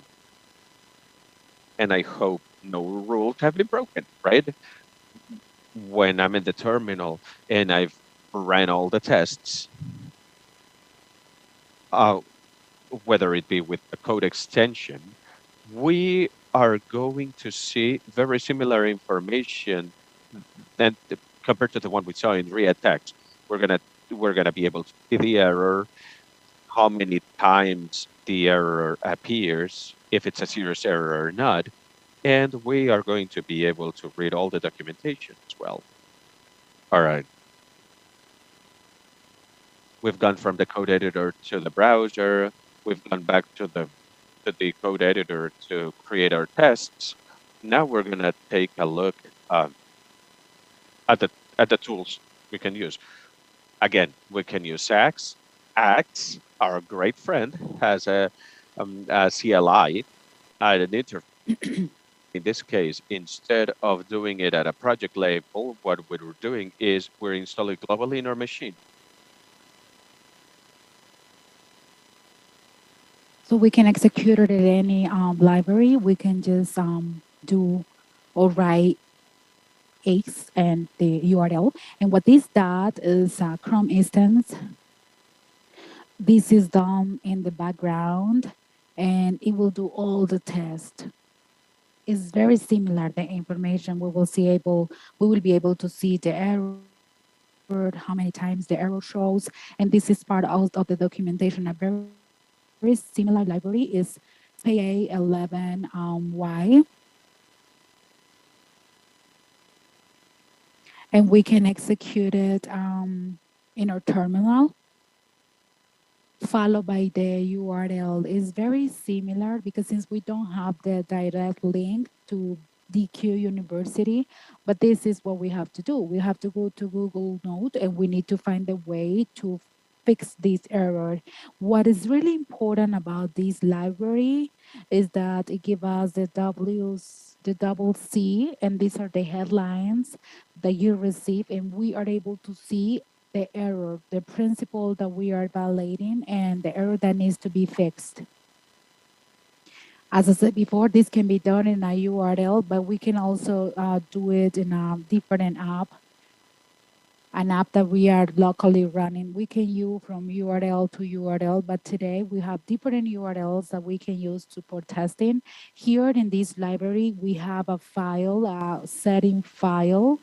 And what we can do is we install it globally. And what we are going to do is we're going to execute it from our project library, which is the root. And what we have to do is we capture this file. I see how many URLs I have and I just run it.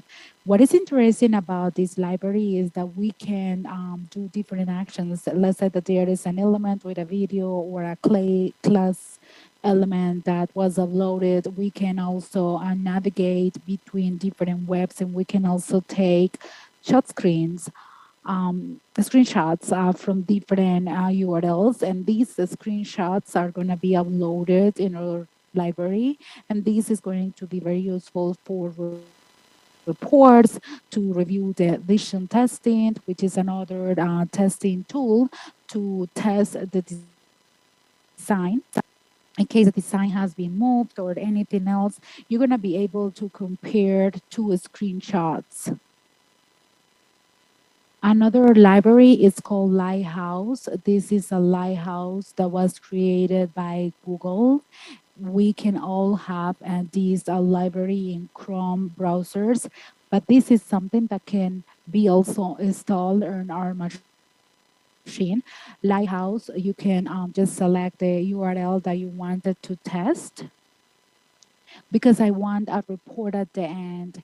And this is not a headless instance from Chrome. This is a complete instance from Chrome. We are going to be able how this Lighthouse is executing the test, their performance. We are also going to be able to see if these libraries using internet or not.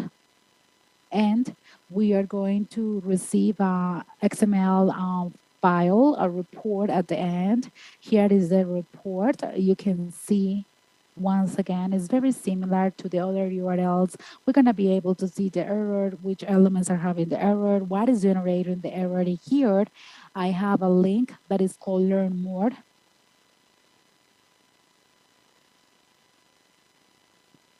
Which is a direct link to the documentation that was provided by Google.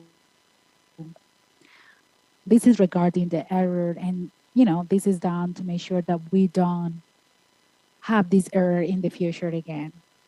So we have seen how to use these tools in a terminal, and this tools or tests needs to be automated and we don't have to manually do it.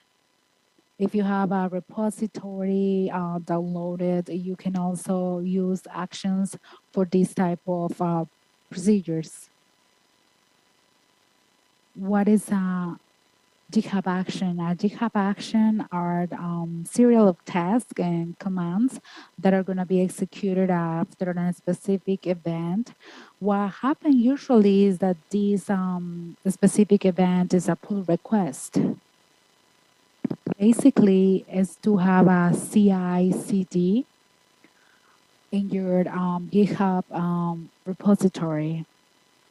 So this is right in Jamet and is in a folder close.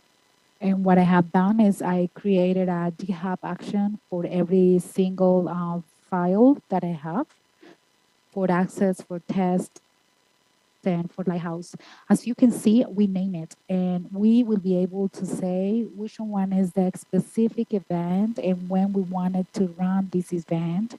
So let's say that I want to execute this event and every single pull request or in all the hubs that are in the main page. So when I create a pull request, I will be able to see the checks that are then are checks because they're going to pass the test or not. And we are going to be able to see the Lighthouse test and we'll see that this has an status, pass or error status, and we can go to details and we can get more information about the error. When I go to details, what I see is that that terminal that was previously a local terminal right now is the machine that is saying that there is an error. We don't know where this terminal is anymore.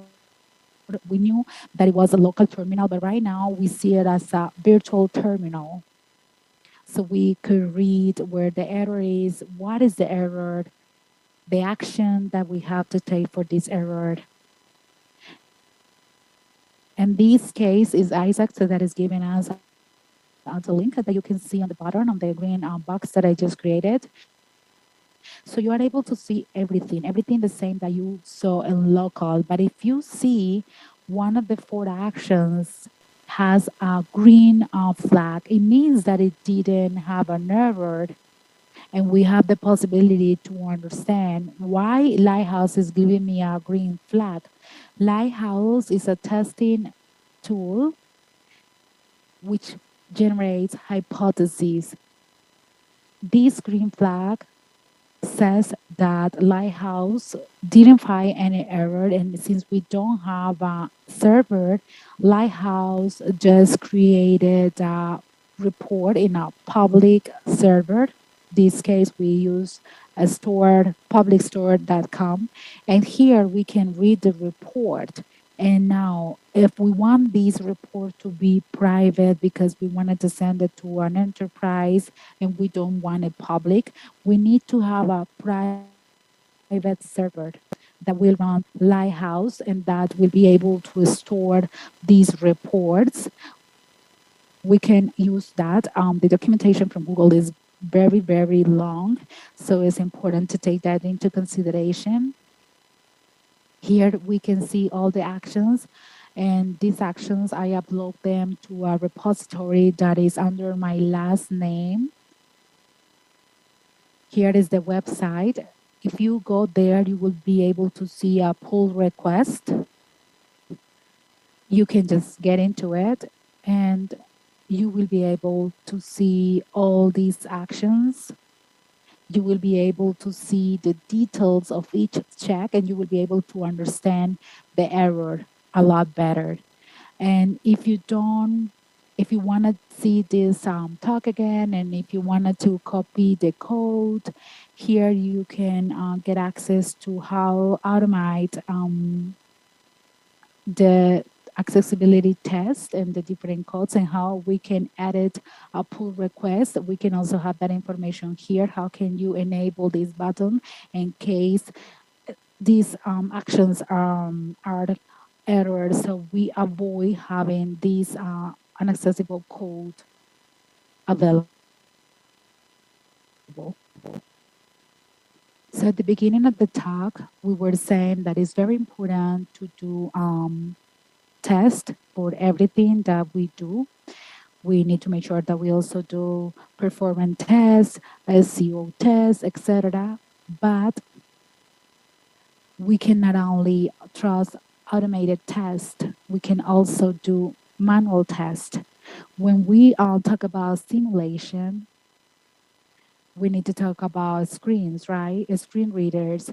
These are tools that are used by different users. A screen reader is a software that shows and pass all the information that is on the screen. Every system has a screen reader that is assigned to that specific reader. If it's an iOS, Mac, or crossover. For Windows, we have Narrator. We also have Orca, and for mobile, we have TalkBack. There are other screen readers that are like commercial. For Windows, we have NVDA, which is the most used one, and for iOS, we have JAWS. But we can spend another hour talking about screen readers, and I am going to be talking only about the manual test.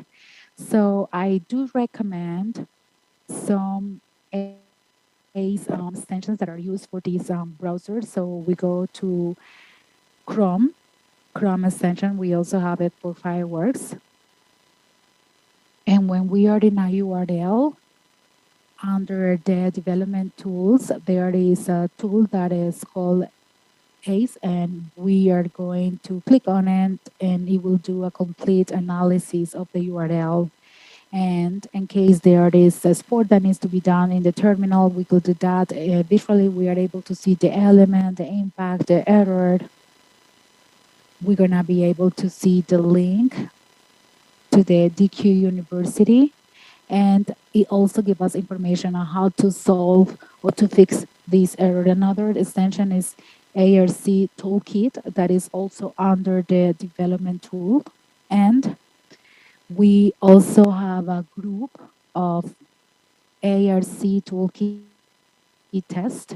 I go to images, and I am also able to see the different images.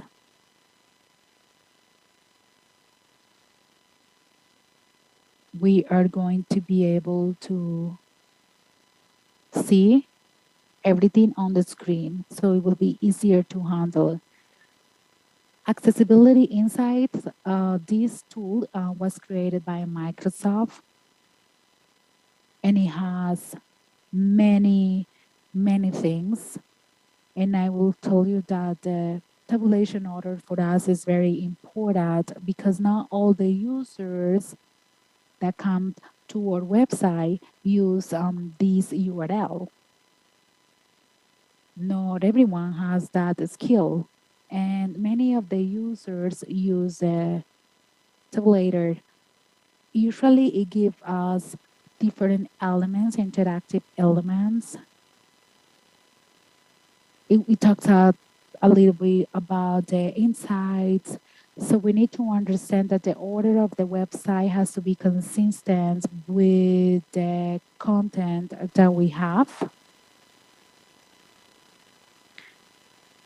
Because if we have to do it that way, otherwise it will be very confusing for the user. And so this tool allows us to create a map.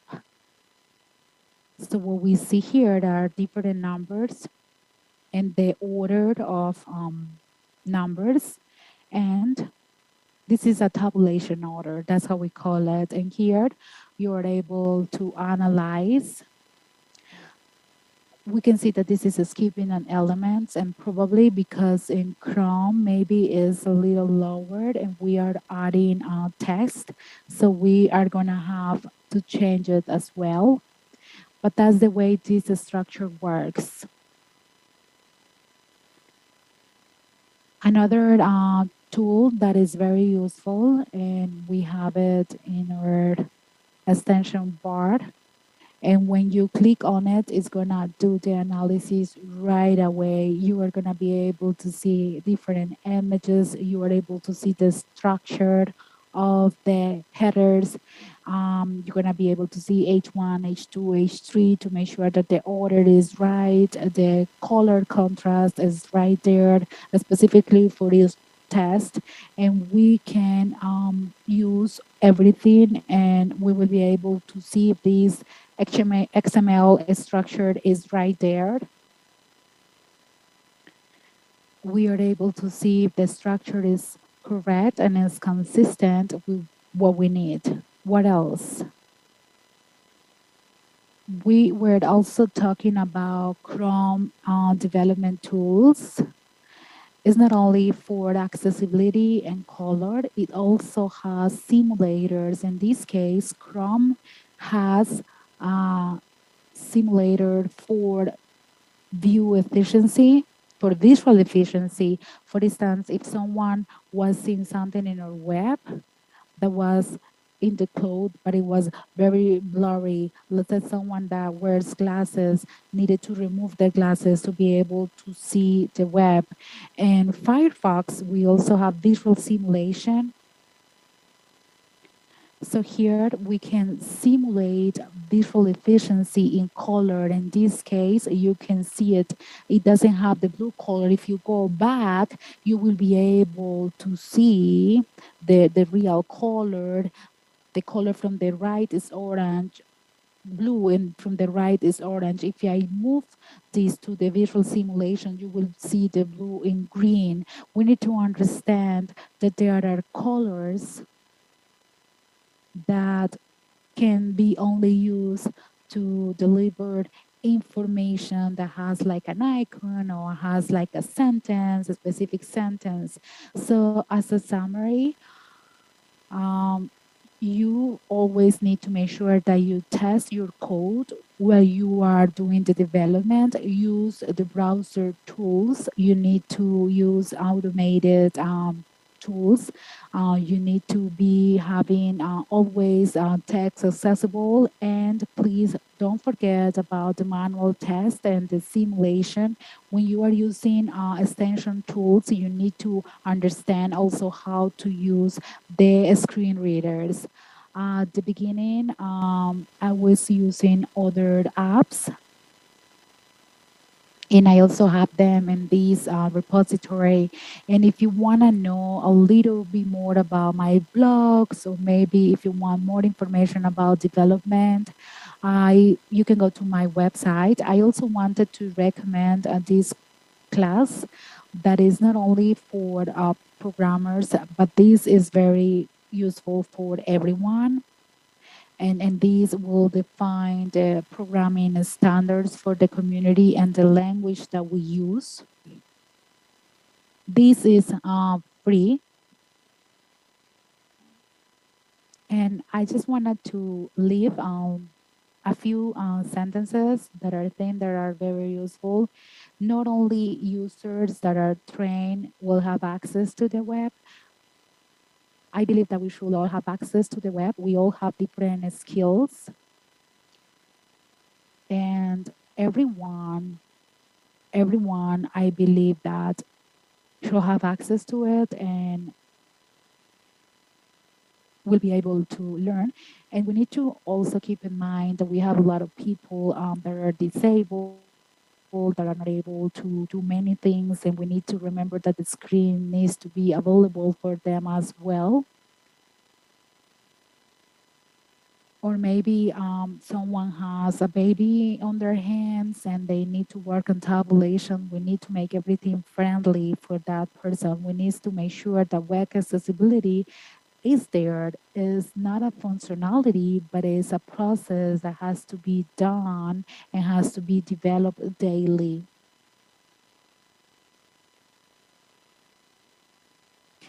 And we also know that as there is lack of education, technical education, we know that we need to have that culture and mindset that will help us to include that accessibility process in our development processes. And without anything else, I just wanted to thank you all.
Então, várias coisas acontecendo, faltou luz, tá uma coisa assim, vontade de sair gritando, de tão nervosa que eu tô, porque não tem luz para apresentar meus slides.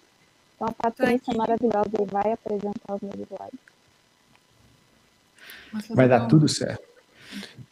Letícia, o seu som está um pouquinho baixo do seu microfone.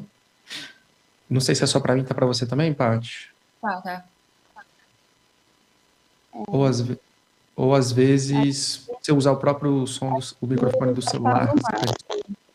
Não sei se eu trouxe ele mais perto assim, melhora um pouquinho. Melhorou muito. Muito bom. Ah, então vamos assim. Muito bom. Letícia, o palco é tudo seu. Então, muito obrigada.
So they're going to be as an important part.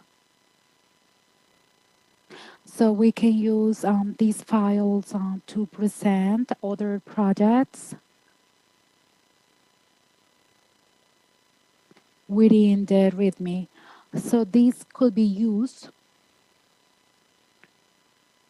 to give project instructions. Something that is very important that we must have is that there is a file, and README translation is read. So here we're going to have all the need information before we start the project.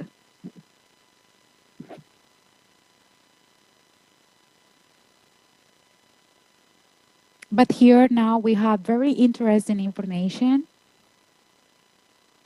So what is the biggest problem of README archives files?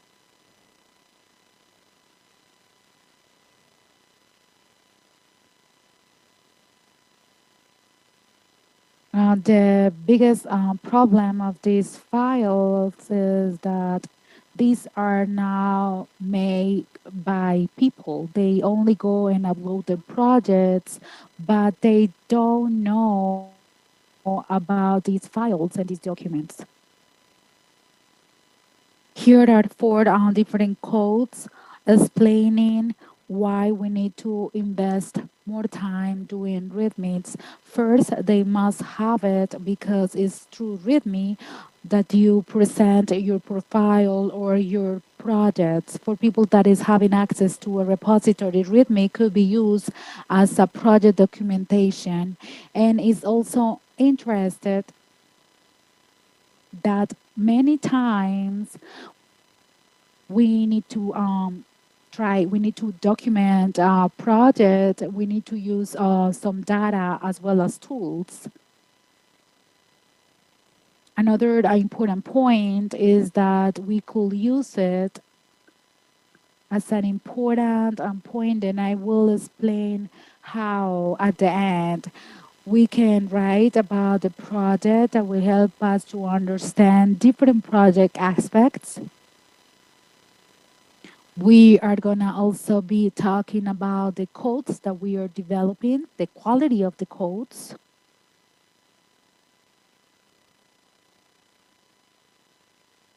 And now we are going to be talking about README profiles. This is my profile. Identify as part of the profile how this can be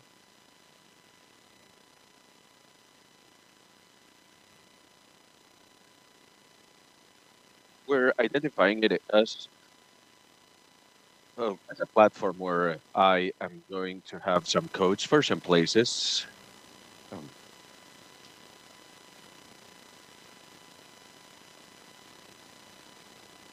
We can't forget about that. This is a social media page. This is our profile, and we recommend having information on the profile. All we have to do is create a repository for the names of our users, and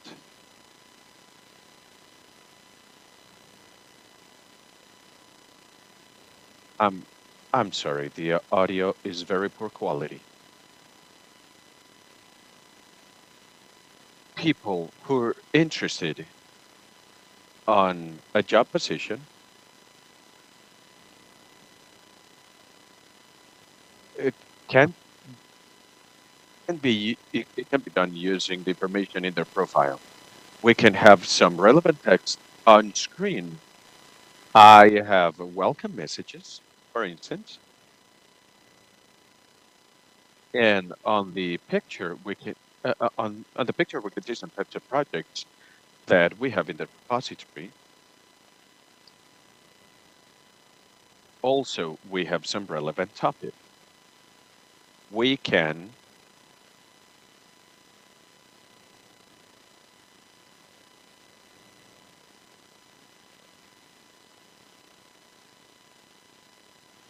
what sort of information can we have on our profile README? Maybe who we are. Maybe we can talk about what we do. Maybe we can talk about the technologies in our introduction page, the technologies we use in our introduction page. We can also talk about the statistics of our profile. There are things that we can use. Also, we can talk about the more relevant repositories, context, and the social media sites we use. That could be part of our profile README file. Also, we get to put all that information in our profile README. Also, we can use statistics, which can be guided in some repositories. In these repositories, you are going to create information and you're going to create data. And with that, you'll be able to get statistics. We can also add images and pictures to show some of the statistics of our profile. But what statistics are we talking about?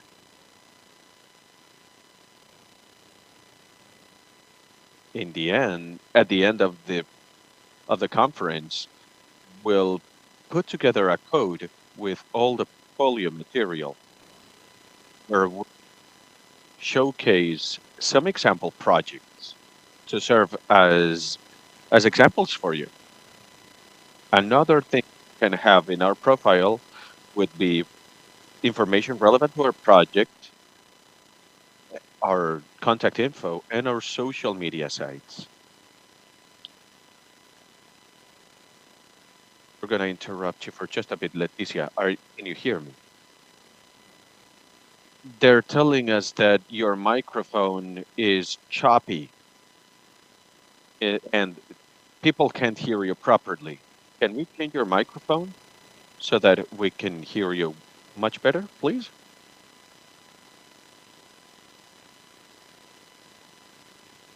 Can you talk a little bit? Talk a little bit. Speak into the microphone a little bit. It's still choppy. Yeah, your audio is still choppy. All right.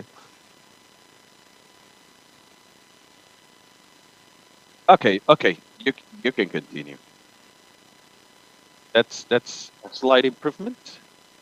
That's slightly better. Try to keep it that way, please. All right. Thank you. Sorry for the interruption. All right. So let's continue with the next one. Next slide, please. Can you can you go to the next slide, please? Can you hear me?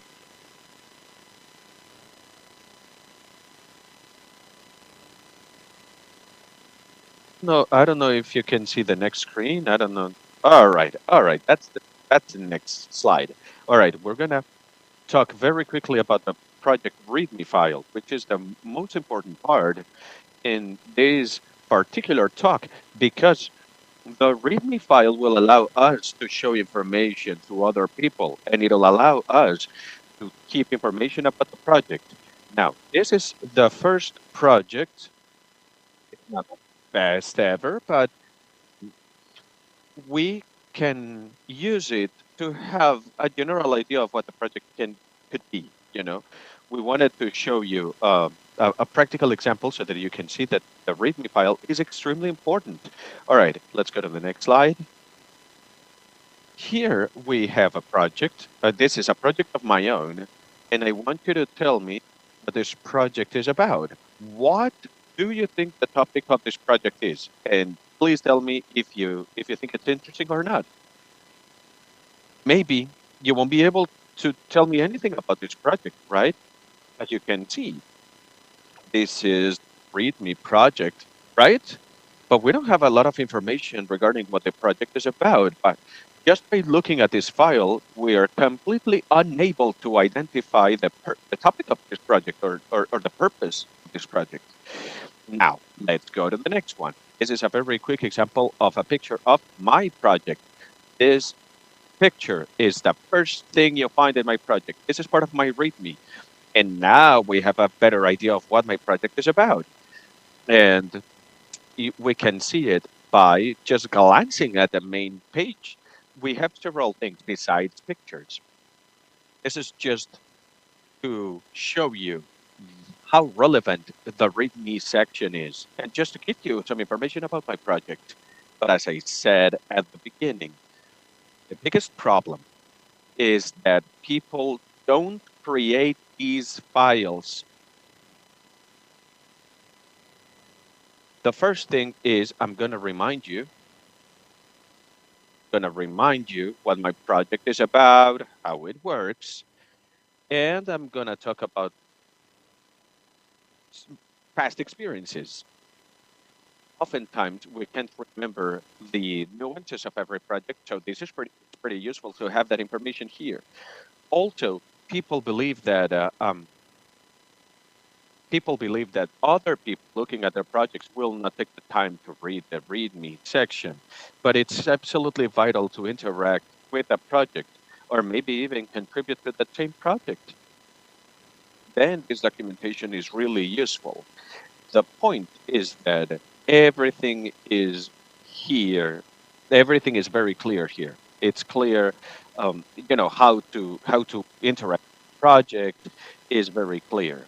Everything is very clear, and what we're doing is very clear. Things are not going to be that clear down the road. We need to take a we need to let other people who are going to interact with us, who are not us, what the project is about. And that means that we have very clear information. We don't have the patience to fail all the time, right? Now, here's some very important piece of information. We don't need to work at the same pace. We can create other models, use those models, and we can use some rhythm generators or pace generators. Hmm.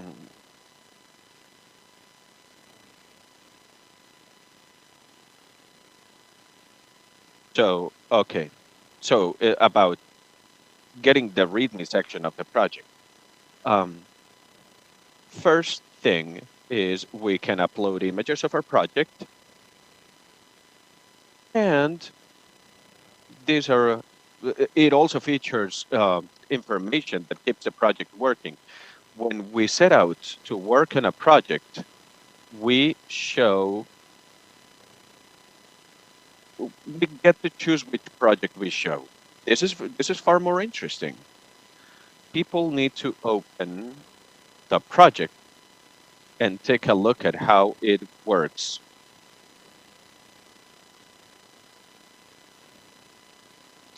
And it's also a good way to show the project on a platform. We can also have a link for people to access the project. When this is not possible,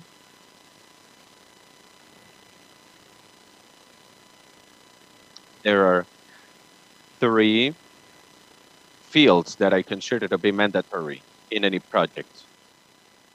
What's this project about? Let's talk a little bit.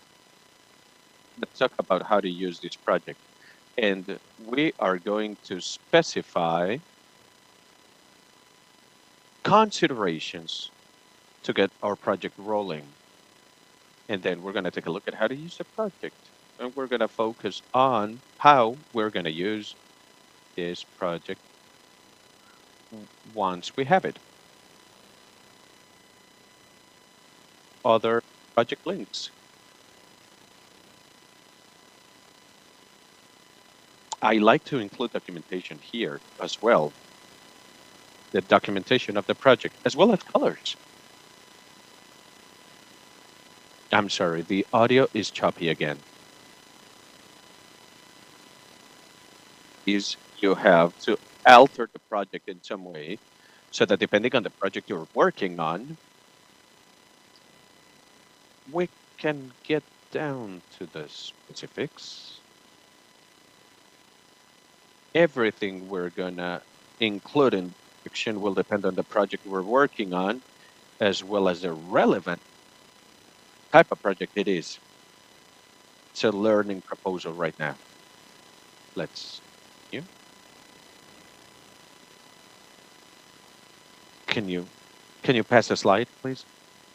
All right, so just to wrap up, we have some final considerations of the use of the README section. First consideration is that the best way to use the README file in your favor is to include files. As with many things in life and in coding altogether,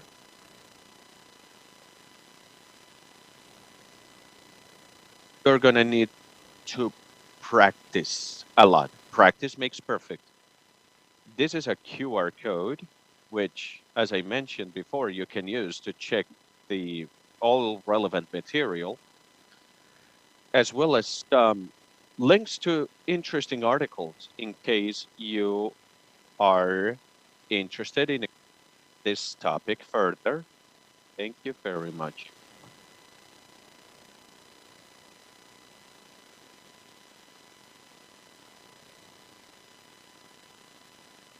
Thank you. Thank you.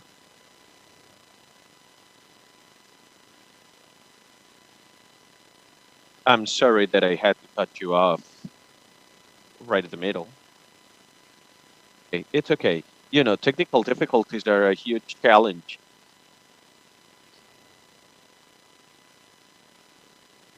You know, the thing is, we had to translate it from English to Spanish, so something got lost in translation. So my apologies to the interpreters. Sorry. Interpreters couldn't do their job correctly because of a technical difficulty, so apologies.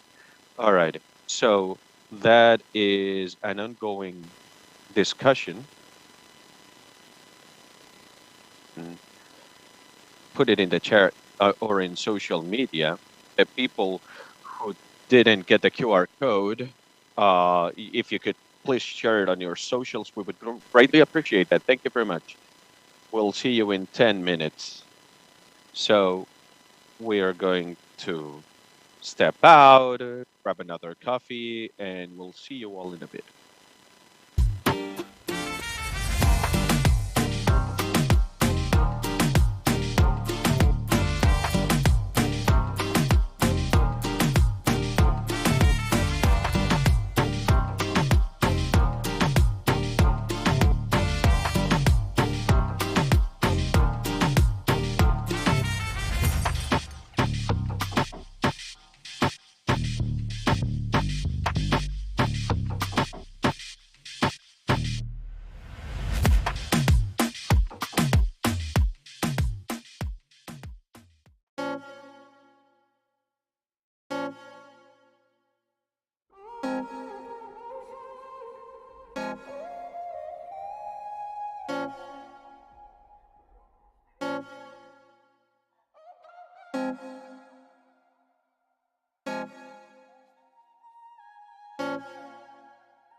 joining us today.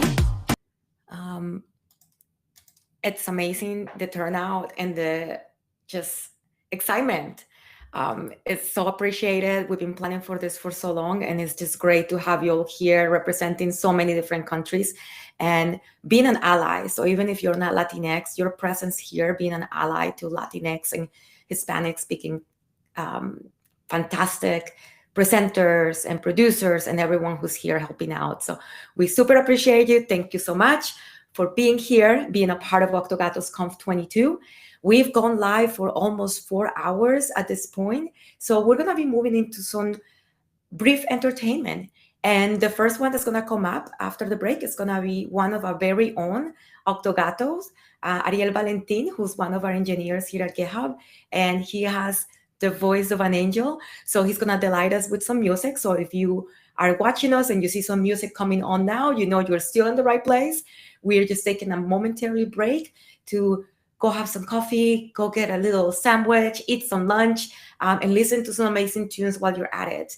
Also, we have been doing giveaways in the background. We've been working hard. If you haven't seen if you're a winner or not, go to our discussions right now.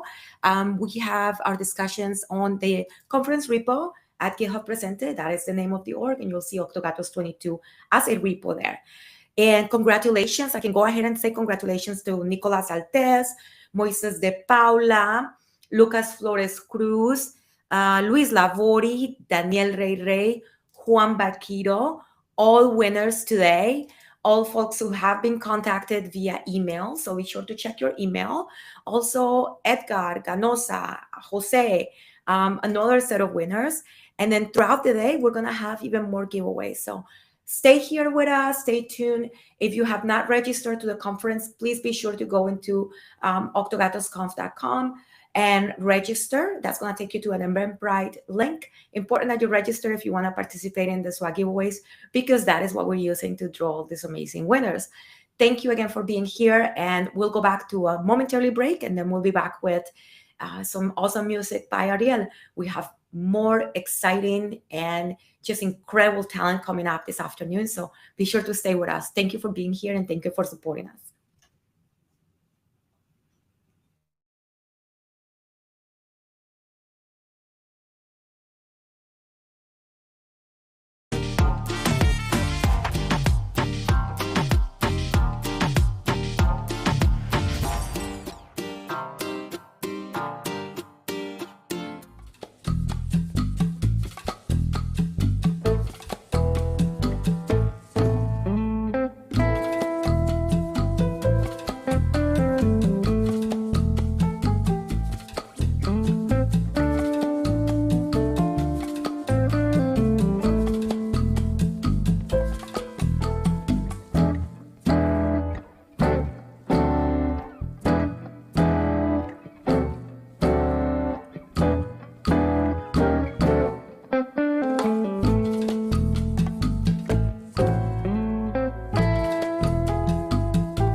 Gracias. Soy desarrollador en GitHub y quiero compartir algunas canciones con ustedes. Aunque no soy músico profesional, ojalá que les guste.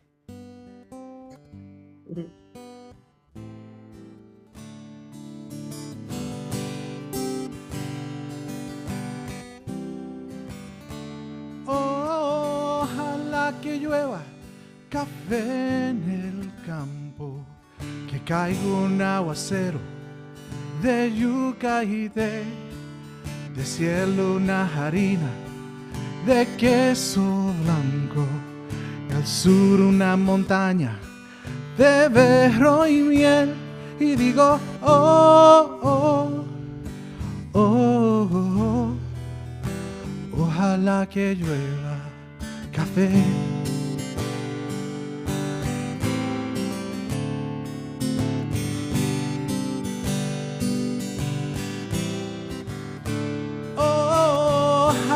Que llueva café en el campo, peinar un alto cero trigo y mabuey, bajar por la colina de arroz graneado y continuar al arado con tu querer. Y digo, oh, oh, oh, oh, oh. Ojalá el otoño, en vez de hojas secas, grita mi cosecha de petizales y siembra una llanura de batata y fresas. Ojalá que llueva café, pa' que en el conuco no se sufra tanto.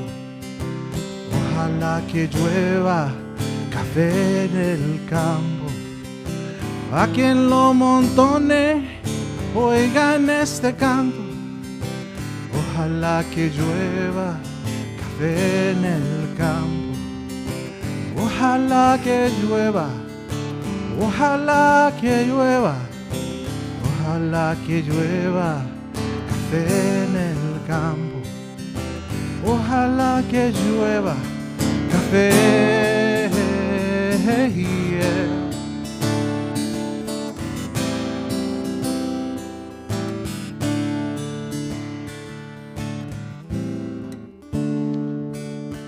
Ojalá que llueva café en el campo, sembrar un alto cero de trigo y mabuey, bajar por la colina de arroz graneado, continuar al arado con tu querer.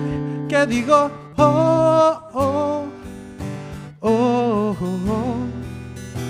Ojalá el otoño, en vez de hojas secas, grita mi cosecha de petizales y siembra una llanura de batata y fresas. Y ojalá que llueva café, pa' que en el conuco no se sufra tanto. Ojalá que llueva café en el campo, pa' que todos los niños canten en el campo. Ojalá que llueva café en el campo. Ojalá que llueva, ojalá que llueva, ojalá que llueva café en el campo. Ojalá que llueva café.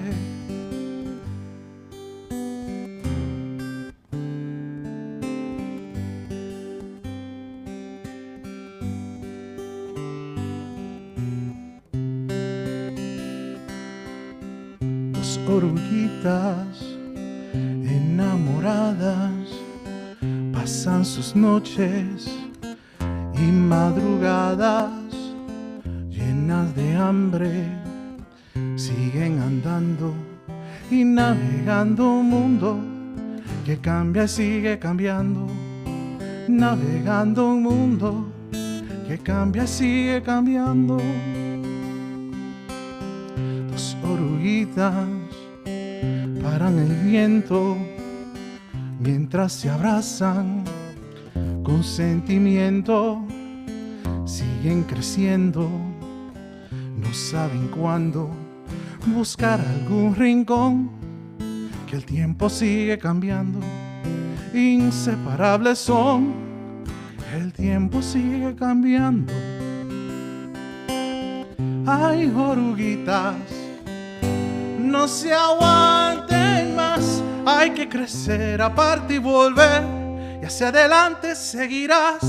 Vienen milagros, vienen crisálidas, hay que partir y construir su propio futuro.